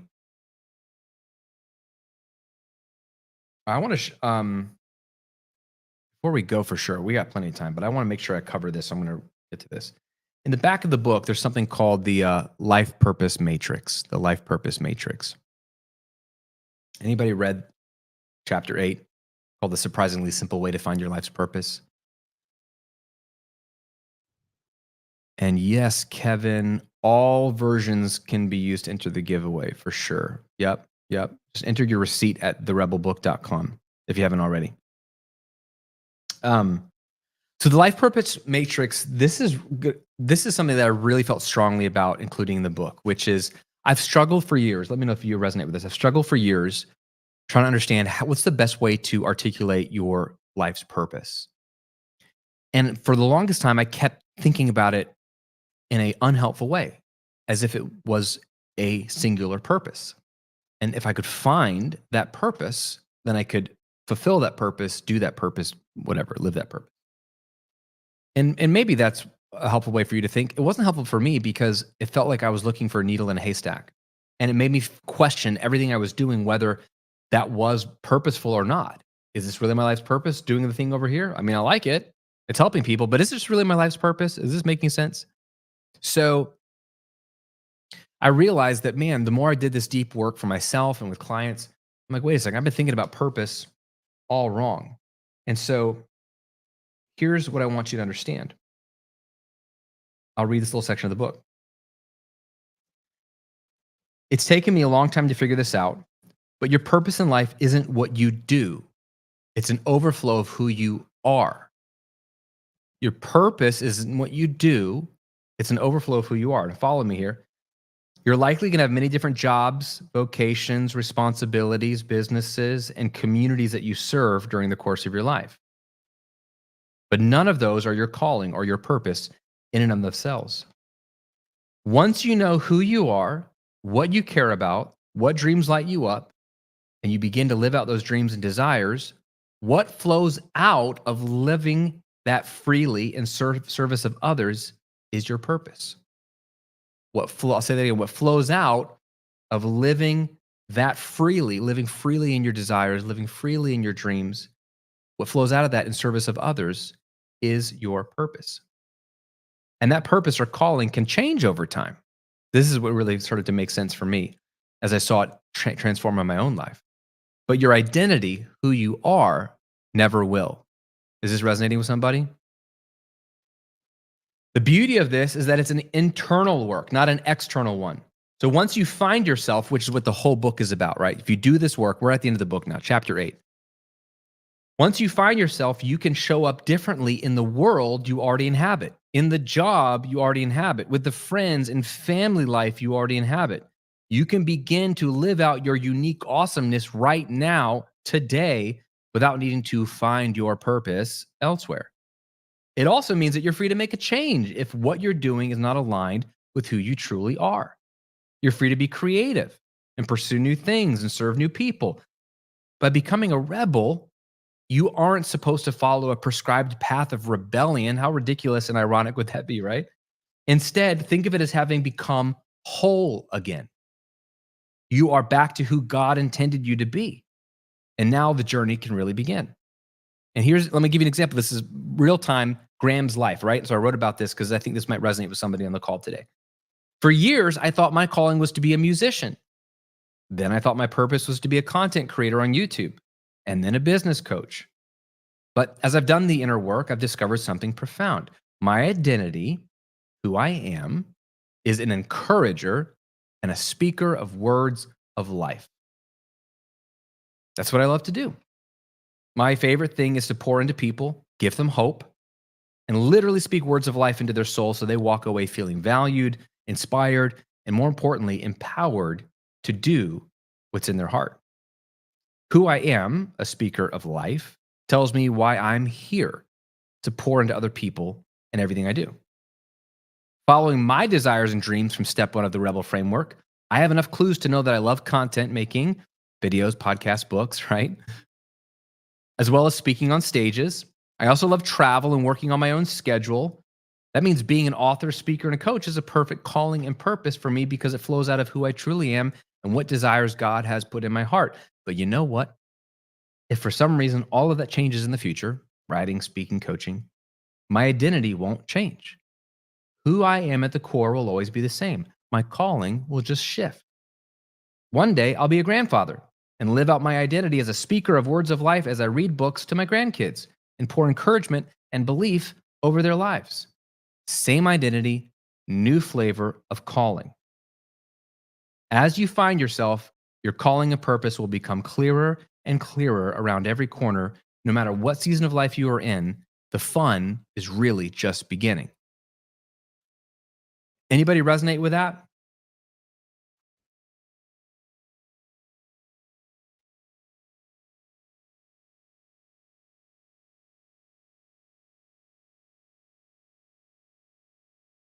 Gene says, definitely through several careers, I know that I was fulfilling my purpose. Now I have a new opportunity. Love that. Chris said, dude, that's literally the question I was about to ask. Okay. I think that's related. Maybe not, Chris.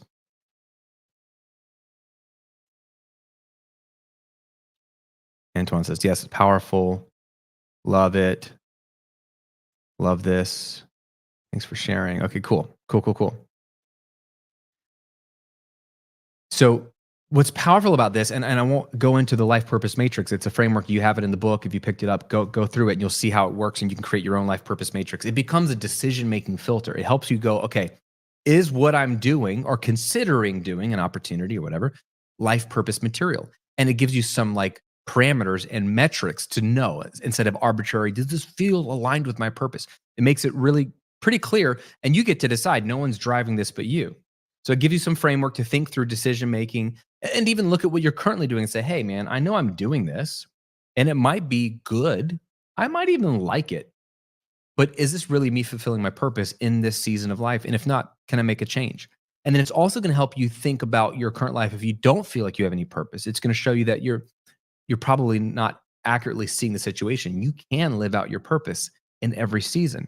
But we just need to get back to all the work you've done in the book leads up to the life purpose matrix. So you really need to do the book first, and then you'll have the data set to be able to do the life purpose matrix properly. And then from then on out, I think it'll be really second nature to you. Love that. Yo, what's up, Thomas? Good to see you, brother. Awesome.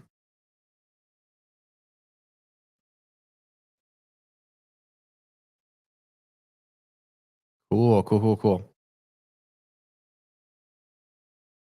Susan says, yes, I create growth opportunities to help people live meaningful lives, but I've done that so many different ways. It took a while to spot the pattern. Yeah. Isn't that interesting? You're living out your purpose in different seasons and in different ways. If you had to guess, even if you haven't gone through the life purpose matrix, anybody know in this current season what their purpose might be? How would you say your purpose looks in this season? Put it in the chat. What's up, bud? Thanks for the support, man. We got people from Zimbabwe, more people jumping in. Constance says, I'm excited to start this book. I look forward to every Tuesday morning for your podcast. You've taught me so much. Thank you. Thank you so much. I appreciate the encouragement. Yeah, I've been getting this question emailed a lot this week. Is Rebel available on Audible? It will be. It will be. My publisher decided to partner with Amazon's audiobook publishing company to do the audiobook this time around, and that has been the slowest process. Like, we finally got the contract signed like 2 weeks ago, and then I still haven't heard from them. I'm like, guys, how hard is this? So don't worry. As soon as we get it recorded, it'll be up very, very soon. But unfortunately, it's not available as of right now. All right. So Alavi says, to lay the framework for my future life where I will have money, time, and location freedom and share my voice and help others express theirs. I love how you're saying that you have a future life probably aligned with the vision you've done. Your purpose right now is partially laying that framework. I love that. You're not waiting for it to come. You're building the train tracks to get you there. I love it. My purpose is to listen well to people, learn their story, and encourage them. I love that. So good. Naomi, my current purpose is to step into a season of hard work and focus. Ooh, I like that. I love that. This one's cool. Transformations. So home transformations, organizing transformations, relationship transformations. You're in the transformation business, but it can look different in different seasons. That's really cool. I love that. Super, super helpful. It's great for you to articulate that. Chris says, I'm a creative communicator. I love that. And then how would you, Chris, apply that to in service of people? How does it serve people specifically in this season of your life? And then I love this. My purpose is not what I do as much as how I do it. A posture of mind and heart. Yeah. So, so good. Michael says, I believe my purpose is to inspire others to pursue a life of freedom from the shackles of their own mind. It's manifested in my ability to coach others to share their knowledge and experiences. I love that. I love this one. My purpose right now is to lay a strong foundation in preparation for our baby girl's arrival this December and our new transition into parenthood. Hey, congratulations, guys. And so kudos to you for doing some of this work. I know I saw some of your comments on the Family Goals podcast. You're doing this work to prepare for having kids. Like, you're being more intentional as a family before having kids than most people are even after having kids for 10, 15 years. So I'm excited for your future kids. It's going to be amazing.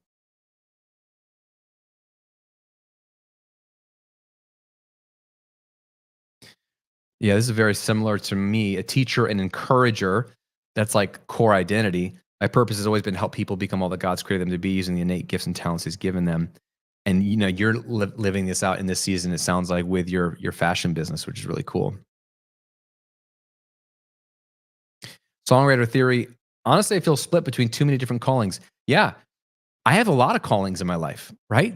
There's not just one. That's the beauty of thinking about your purpose as an extension of who you are, not what you do. So one of my purposes is to be Shay's husband, and I need to be a better version of that, right? How can I be a better husband to her? One of my purposes is to be Chloe and Vera's dad.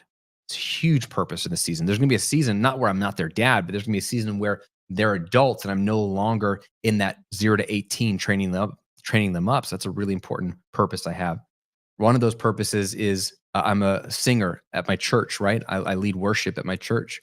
It's not, I don't get paid for it, but I do it a couple times a month. And that's one of my purposes, is to serve my church in that way and use that gift. But I'm also writing books, and then I'm also coaching clients, and I'm also doing a podcast. Like, these are all different things I do, but they're just an overflow of who I am in service of others. hence my purpose. So it's okay to have lots of different purposes or callings. I've always had a bunch. And that always bothered me because I thought I was supposed to have one thing. And I don't know why I came up with that, but it's not just one thing.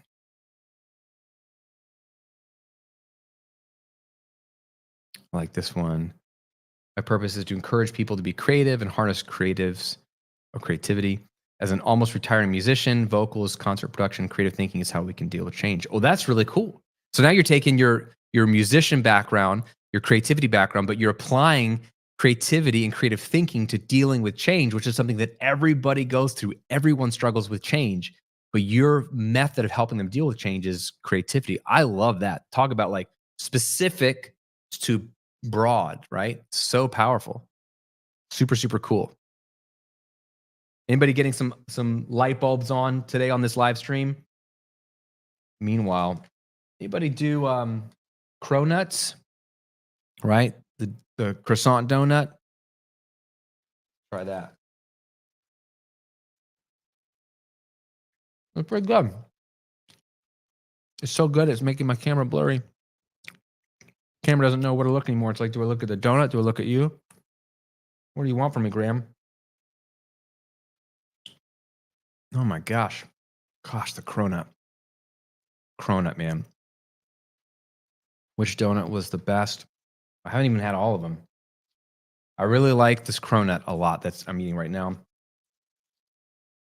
And I like the fruity pebble donut that I went with first. I'm so sorry. You're on a sugar fast. I'm so sorry. You came to the wrong live stream. Fair warning. Next time, when my next book comes out and we do another donut, I do not eat a box of donuts every day. Okay, this is just like a once every couple of years now with a book launch. I would die. Where's Shay? She's strategically not here around these donuts. She doesn't like donuts that much anyway, but she would go for a blueberry cake donut if she were here. Yes, I have tried bacon on donuts. Very, very good. I thought that'd be really weird, but it's actually not. They're salty and sweet. They're both so intense. Put them together, it just makes sense. Okay. That was good. All right, Cronut. When I was getting donuts this morning at Nicola's, my favorite place in town, she's so smart. Talk about upsells, regular donuts, and then all these specialty donuts at the top. I'm filling up my box of my dozen. I'm getting to the end, and she's just letting me pick what I want. When I had a couple left, that was the first time she said anything. First time she made a recommendation, and all she said was, "My Cronut is my top selling donut." I was like, "Oh, okay. I'll try one of those." And it's like 3 times the price of a normal donut. But I was like, it was happening so fast. And then when I walked to my car and I was like, as a business owner, I'm like slow clapping her. This is not her first rodeo, by the way. She's been there for like 2 or 3 decades. And she didn't twist my arm. She let me pick all the things I want. But when there's just a little bit of space left, Cronuts are my top selling donut. It's just like, it's like pointing to the most expensive car on the lot. Like, that's my best selling car. Okay, I'll take it. And I took it. Super good. All right. Let's give away another course. All right. Hopefully you picked up a copy of the book or multiple copies. I'll do a random number generator here. Generate 230. Okay. Who's magical number 230? Let's find ya. Find ya. All right. Leo Flores. Leo Flores. You get a course, my man. I'm going to put your email in there. We've already got 5 course winners. I don't know if Leo is on the call. A happy clap for you.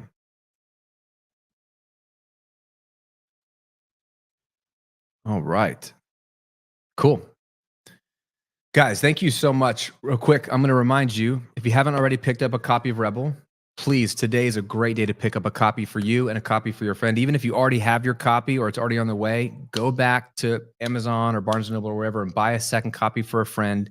It all helps me as we're trying to tally all the book sales through pre-orders all the way through this week. And then please, if you've enjoyed some of the book, if you've read a chapter or two or the whole thing, and you have the kindness in your heart, go to Amazon if you bought it from there or wherever you bought it and leave a review, but especially Amazon, even a 1 sentence, 2 sentence review, give me 5 stars, submit it. It means the world. You have to be a verified purchaser. They really want people reviewing the books that actually bought them there. So if you got like the manuscript version in my launch team, but you didn't buy a book from Amazon, don't leave a review there unless you want to go buy a copy from Amazon and leave a review there. But dude, it really, really helps. We're trying to get to 50 as soon as possible. There will be an audiobook, but I was telling some of the people earlier that we're just stalled in we finished the negotiations with the audiobook deal and the contract signing just took longer. So everything's signed and done. We just need to get time in the studio to get it recorded and we'll get it up there soon. But in the meantime, just pick up a hardcover copy. That's the copy that makes the biggest difference. It's one that the bestseller lists count. They don't count Kindle. You want Kindle, go for it. I love Kindle, but they don't count for hitting any of the bestseller lists. So if you already have a Kindle one, consider getting a hardcover for somebody else or for yourself. And then when Audible comes out, consider getting that as well.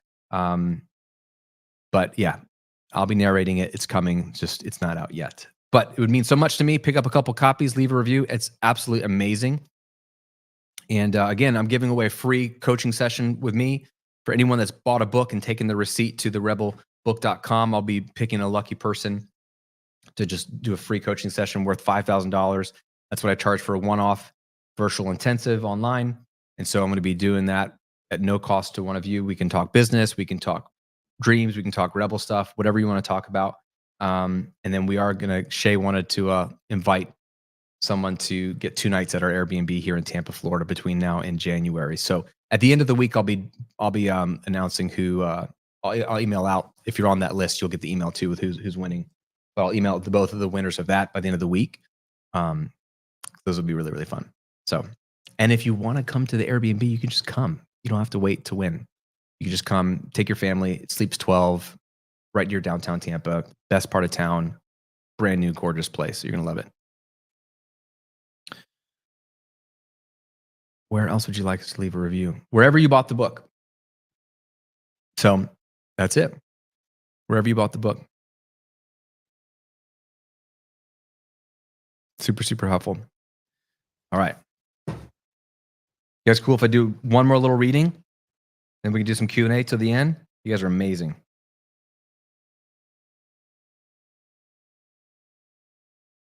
Let me see. Let's talk about rebels. When you guys hear the word rebel, any rebels in history come to mind for you? I put a short list in the book in chapter 2. Chapter 2, the invisible force holding you back. But any rebels in history pop up for you? You're like, dude, that person's a total rebel. I'm always curious.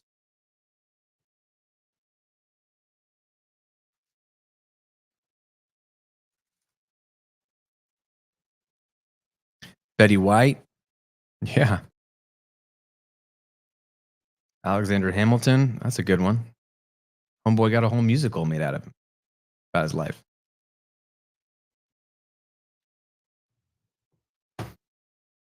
Martin Luther. Both Martin Luthers. The OG Martin Luther, started the Reformation, and Martin Luther King Jr. Absolutely, both. Very good. Yep. I included MLK in my list. I included Steve Jobs from Apple, Rosa Parks, Amelia Earhart, Jesus of Nazareth. Yep. A ton. Bunch of you are rebels. My theory is that rebels change the world. I'll read you just a little section. I believe that the world needs more rebels. It's the rebels who challenge the status quo and push for change that make our world and culture better for all. Here's just a handful of rebels who changed history for the better. MLK, Steve Jobs, Rosa Parks, Amelia Earhart, Jesus Christ. Each of these rebels was criticized for shaking things up, going against the grain and not conforming. But this is so important. Listen to the heartbeat of this, right? But they weren't rebels out of selfishness. They weren't like, I'm just going to screw with people and mess with them. Rather, they were rebels out of creativity and generosity. You ever think about that? They wanted to give the world something, and they were creative in the way they did it. They each gave something huge to the world, and some of them at a great cost to themselves. And I'll skip the descriptions. You guys know many of those people, if not all of them. In each of these examples, the rebel was criticized, mocked, judged, and made to feel like an outcast. And yet each one of them changed the world for the better and is highly praised and regarded today. And then I skip ahead. I love Steve Jobs' famous Apple commercial. You remember, here's to the crazy ones? And he reads that poem. Here's to the crazy ones, the misfits, the rebels, the troublemakers, the round pegs in the square holes, the ones who see things differently. They're not fond of rules. You can quote them, disagree with them, glorify or vilify them, but the only thing you can't do is ignore them because they change things. They push the human race forward. And while some may see them as the crazy ones, we see genius because the ones who are crazy enough to think they can change the world are the ones who do. End quote. And then here's my thought. And that's the funny thing about being a rebel. At first, people don't like rebels when they emerge on the scene. Why? Because their actions and words are an indictment on the cultural current that everyone else is swimming in. Just by virtue of you doing something different, let's think about even your loved ones, your family members, the people that like you totally love. If you start to do something different, you're going through this book, you're like, you know what, I'm going to pursue this. I'm going to make these changes in my life. I'm going to get intentional.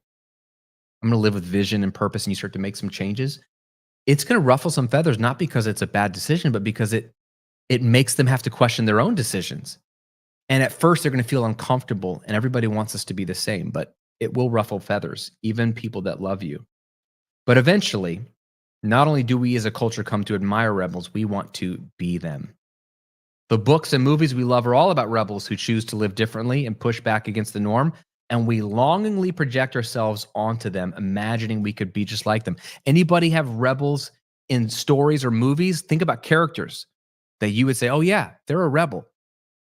So what are some of your favorite movie or book characters or TV show characters that are rebels?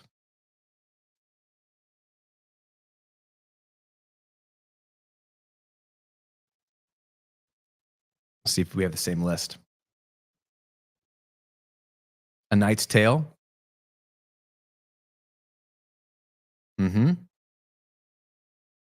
Now we got more real life ones. Harry Potter. Yep. He made my list. The Mandalorian. There we go. Yep. I love it. Yeah, I put Luke Skywalker also. Matilda. There you go. These are some fun ones. I put Ted Lasso. Anybody like that show? Ted Lasso. I put Katniss Everdeen from Hunger Games. I mean, you start to think about the characters that really make the best stories. Yeah, Maximus from Gladiator, Princess Leia. Yeah, Captain Kirk in Star Trek. A lot of that characters in Star Trek. Spartacus. I mean, it's like, come on. All the characters that were like, oh, I love that movie, love that show, love that character. 9 times out of 10, it's because they're pushing back against some narrative, some culture, some preconceived notion of the way things have to be. And it's like, we like watching them because we're safe watching them be rebels, knowing that they're going to have to deal with the judgment or the attack or the consequences of being a rebel. But we want them to succeed so desperately because we internally, I think it reflects what we internally want, right? We internally want. Original non-stupid Luke Skywalker. Oh, are you a new Luke Skywalker hater? I guess you didn't like The Last Jedi. We can do a whole live stream on Star Wars. Which camp of the Star Wars fandom are we in? I'm in the camp that likes everything Star Wars, so I'm really hard to not like a Star Wars show or movie. Peter Pan with Robin Williams. Yep. Miss Doubtfire. That's fun. This is great. Good list. Yeah, man. Rebels, if you just think about it, it just makes sense. And this is what I wrote. Rebels know what they want and have a clear sense of purpose. And we as humans find this attractive. We want that for ourselves. And deep down inside, we know we are meant to live this way. Anybody want to live like this? Anybody want to live a rebel life? Know what you want in life, unashamedly be yourself so that you can have impact in the world, joy, peace, confidence, bring others around you, right? Let's freaking go. This, friend, this is a book about you. It's a book for you. It's a book about you. Honestly, it's not the book I thought I'd be writing this season of my life. So when the idea came to me and John Gordon, I was like, there's no way the publisher is going to sign this because they signed me as a business author. And this is not a traditional business book. It can be applied to your business for sure. You got to find your uniqueness as a business owner to stand out, make a difference. But it's not a business book. It's a you book. It's a human book. It's an identity and purpose book. So I didn't think the publisher would sign it, but sure enough, they did. And man, it's just been a wild ride. Last 18 months, it just threw me for a loop. Like, okay, are we doing this? We're doing this. And so I put my heart into this book last year, y'all. Wrote this book, and it was some days it was flowing. Some days I was like, what the heck am I doing?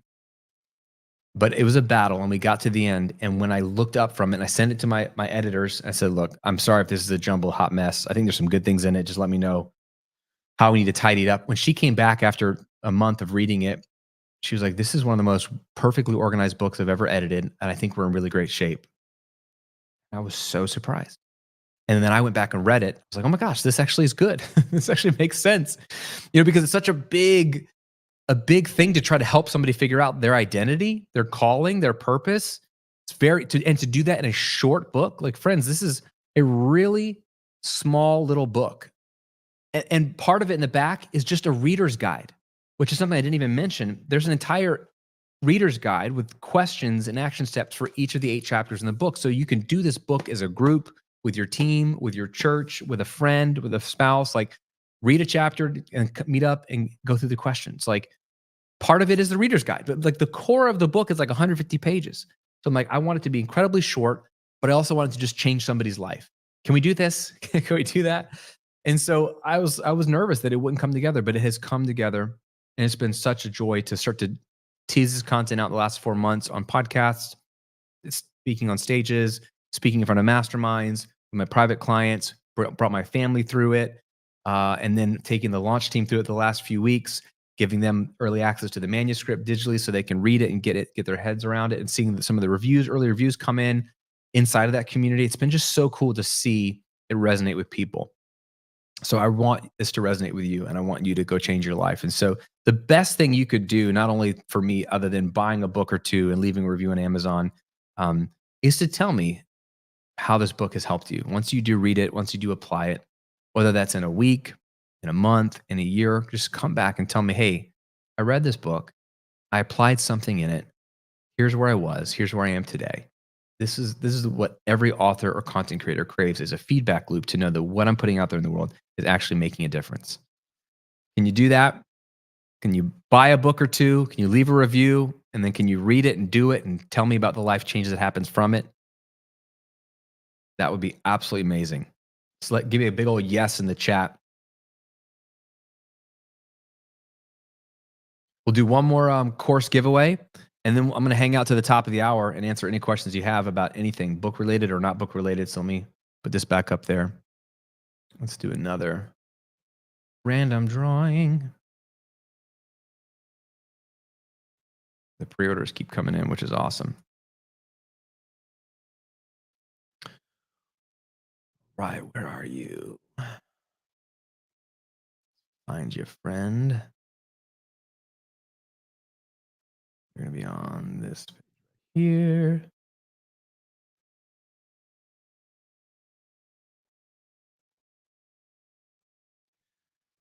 Mandy Johnson is our winner. Another course, Mandy Johnson. So, Amanda, I've got your email here. I'm going to email you out. Congratulations. You get to pick Automatic Income Academy or YouTube Income Accelerator or Audience Attraction Formula. Or if you happen to have all 3 of those, we'll get you something else. But kudos to you. Giving away some awesome stuff here, which I love. Dude, thank you, Tim. Good to see you, Tim. Hopefully I'll see you at the Kajabi event Are you coming out to LA later this year? Anybody else coming to the Kajabi Impact Summit? They don't call it that anymore. Kajabi Hero Live. Shows my age. Kajabi Hero Live. Yeah, yeah. Yes. There we go. I look forward to seeing you there. Yes, Gene. Awesome. Awesome. Okay, cool. Well, I'm here. We got 5 more minutes to the top of the hour before we end this thing. We can talk donuts. We can talk the book. We can talk life. I'm here for you, man, because you guys have been here for me. And don't mind me while I just look for a little bite here. Get these guys back.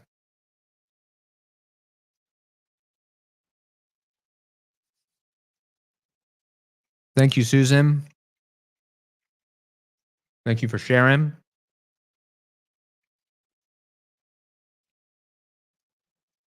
You guys are amazing.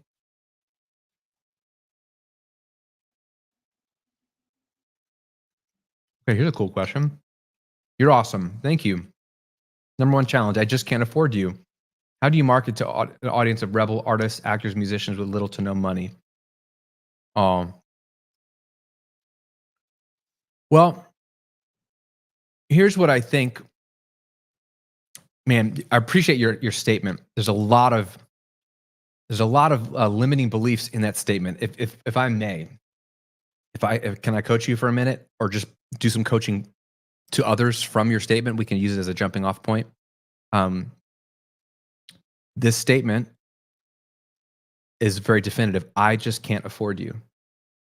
One of my most favorite lines from Robert Kiyosaki's book, Rich Dad, Poor Dad, whether you like the book or not, is how he said that his rich dad, which is really his friend Mike's dad, said that he wouldn't allow us to say things like, I can't afford this. Instead, he would say, turn it into a question and ask, how can I afford it? The reality is you can afford pretty much whatever you want. It's just, you just have to decide how.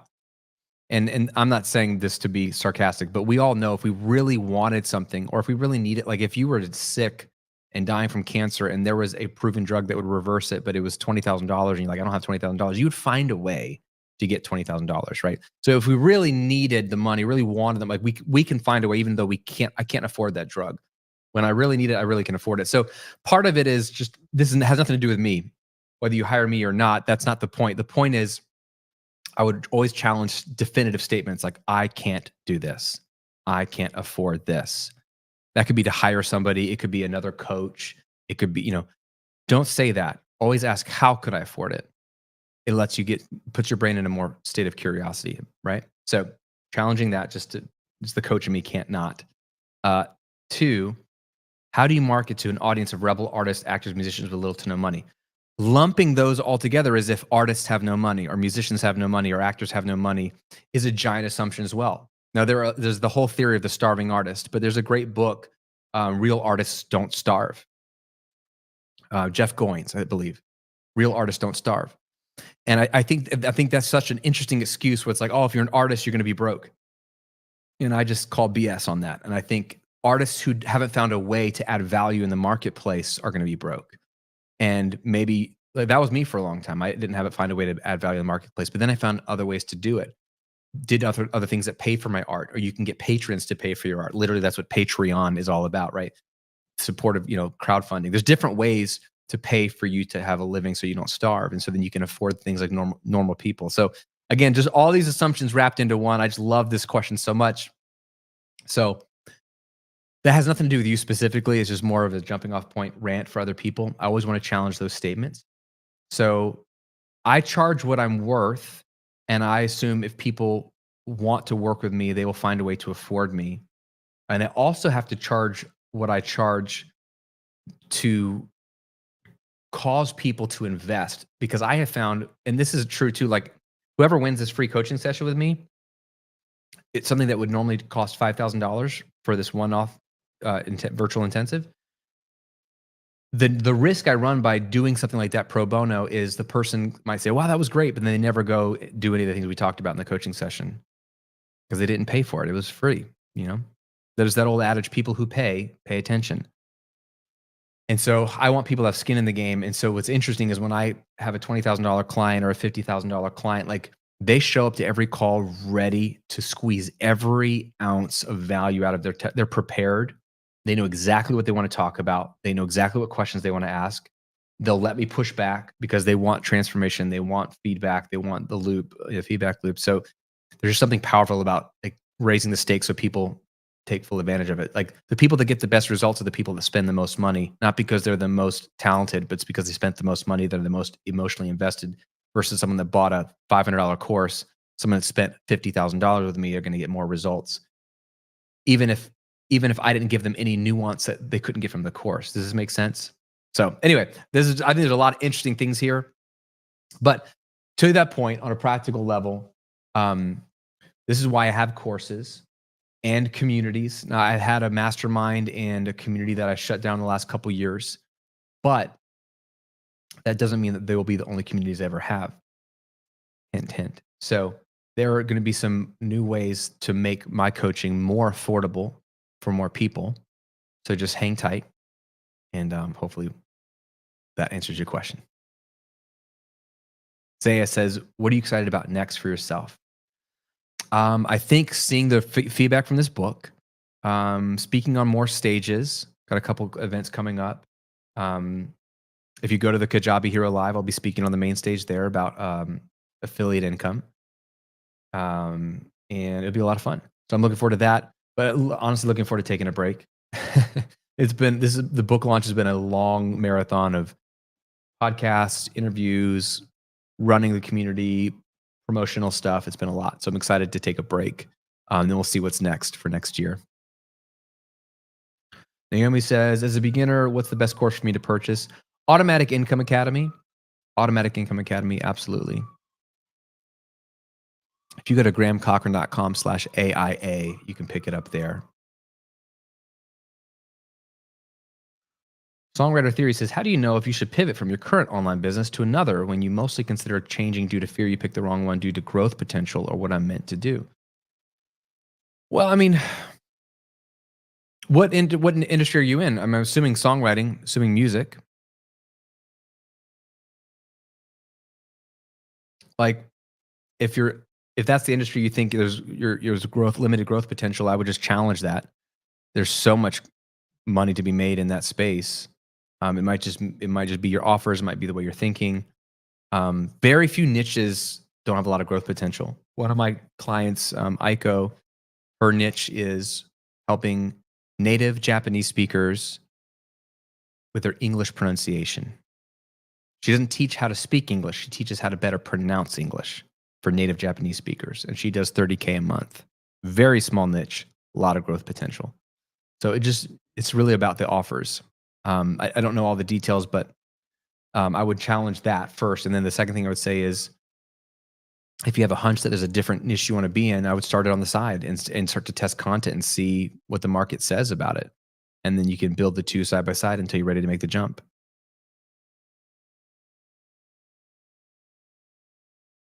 Alex and Grace, we can afford what we truly value. Yep. It's amazing what you can find a way to afford if it's something you really value. Oh, I love this, Gene. I guess I've always been a rebel. I just didn't like being called one until you wrote this book. Good. Yeah, hopefully we're redeeming the word rebel.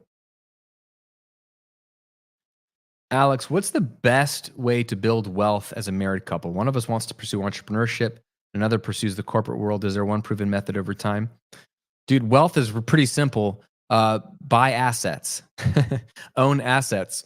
Assets set you free. So either way, whether you have your own business or a job in the corporate world, what you have is an income. And most business owners don't even really have an asset. They have a job that they own, and the job is owning them. So if you're a business owner, the trap is like, oh, I own my business, really? Or does your business own you? So you really want to make sure you have a business that sets you free. But either way, you'll have income from both a corporate job and a business. The key is really simple: live on less than you make, funnel that extra income into buying assets, stocks, real estate, other people's businesses, right? Create other assets out of thin air, like a book where you can get paid a royalty, create digital courses or products that you can own, build an audience online that you can monetize through your own content, through ad revenue. Like there's lots of ways to own or buy an asset, build or buy an asset. And those assets can pay you, exponentially more than the time you put into them. And a real great asset just puts money in your pocket, even if you're not doing anything with it. So, like, I get paid for my book, How to Get Paid for What You Know, which is ironic that I wrote.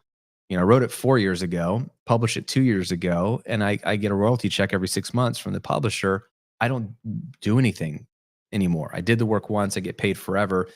That's an asset. So that's the simplest way to build wealth is to turn your income into assets and stack as many as you possibly can.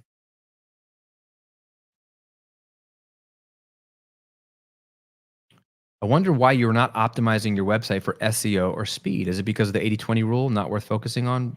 Bingo. Not a bad thing to do, but like that's like fighting for crumbs when I could just go find another $50,000 client or write another book that's going to put money in my pocket for the next 30 years without doing any work or raise my rates or launch a new course or community, right? Or just email my list and offer them something. You always want to think about like I could do all the things, but why? Most of them won't give me much. The point isn't to get everything optimized. It's impossible. I even hate that word optimized. It's just an excuse for like, it's another word for perfectionism. So instead, what are the 20% of the things that are really going to move the needle? I'm just going to go do those. And I've gotten really good at ignoring other things. Not perfect at it, but really good at it. Here's a fun fact.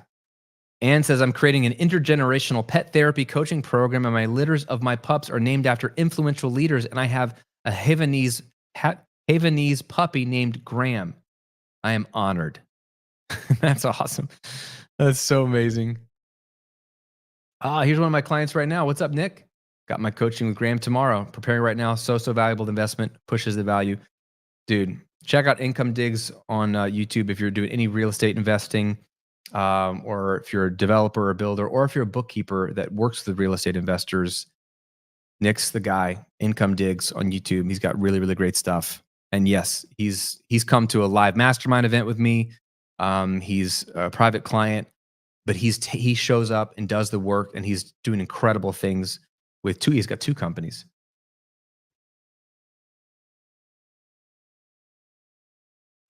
Oh, I love this question. Do you feel programming is a good niche even though it's overcrowded? Flip it. It's a good niche because it's overcrowded. Saturated niches are proven niches. I would be really scared if there's a non-overcrowded niche. I would have no proof that that's a marketable area to go into. So the idea of something being overcrowded is a made-up feeling. If it's overcrowded, that means there's tons of potential customers. All you got to do is just go serve people better than somebody else. So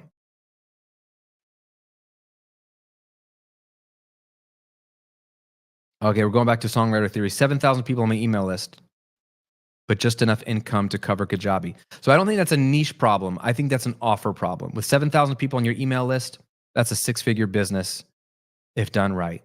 And I don't mean to put any pressure on you. No shame. I just think there's a lot of potential. You got 7,000-ish subscribers on YouTube. Yeah. All you need is 1,000 of those people, right? So less than 20% of them to pay you $100 a year in your community. $100,000 a year, right? Because you're not going to get everyone to buy something. So how can you get 1,000 people to pay you $100 a year, or 500 people to pay you $200 a year, or 100 people to pay you $1,000 a year, right? Like, I think there's plenty of people. It's the wrong offer, or maybe you're not promoting enough, or maybe your prices are too low. A lot of people just way underpriced because they're just afraid that nobody will buy. But that's a limiting belief too. Good questions though. All right. Hey guys, this has been amazing. I got to sign off. We've been doing this for over 2 hours. Thank you for coming to my pre-launch party. Thank you for letting me eat donuts in front of you, even the people who are on a sugar fast, which I apologize for that. That's really rude. Thank you to all of you who have picked up a copy or two of Rebel. It means so much. This is a really, really big day. 18 months in the making, but really my whole life in the making. You picking up a copy and a copy for a friend really makes a difference. It really, really does. And you leaving a review on Amazon makes an even bigger difference. So let's get to those first 50 reviews. Let's do it today.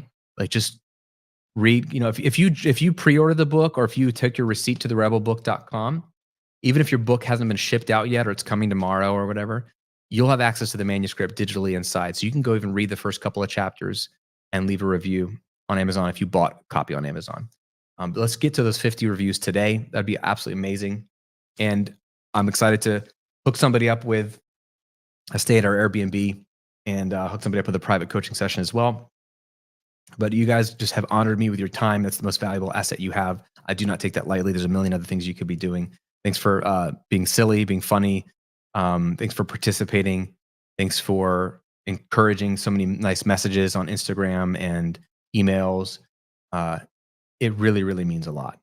You have no idea how one simple reach out or message of, hey, this really means a lot to me. I appreciate what you're doing. I really enjoyed it. You have no idea how much that can do for someone in my position where I give so much, create so much, and most people say, great, and they take it and run, which is what it's there for. But very few people turn back around and say, hey, thank you so much. I really appreciated this, and I like this, or this is the part that impacted me the most. So that's so meaningful to a content creator like me. So thank you in advance, and all the people that have already done that. You guys are so amazing. Alice says, looking forward to reading Rebel and buying for a friend. All the best on this journey. Thank you so much. Thank you, Alan. Thank you, Carol. Thank you, Donnie, Taylor, Kevin, Gene, Rodman. What's up, Rodman? Good to see you, bro. Paula, audiobook. Don't know exactly when it's coming out.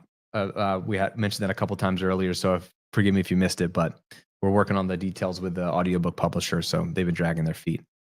But it'll be out soon. Don't worry. Good thing is, as soon as it gets recorded, it can be up within a couple days. You guys are amazing. Thank you, Antoine. Have an amazing rest of your day. And let's get the word out. This is a big week. So if you share on socials, it all helps. Let other people know that you're enjoying the book. If you tag me and take a picture of your book or yourself reading the book or a quote from the book and tag me in it on Instagram, that's the only platform I'm consistently on. I will reshare it to my audience as well. So tag away. It means a lot. And people like to see the excitement of like, oh man, people are getting their books. They're reading their books. So it means a lot. I'm not afraid or ashamed to ask you for the help. Let's go. It's a big, big week. And then I'll stop bothering you about Rebel, but let's freaking go and change the world. So thank you guys. Have an amazing rest of your day. We'll see you around.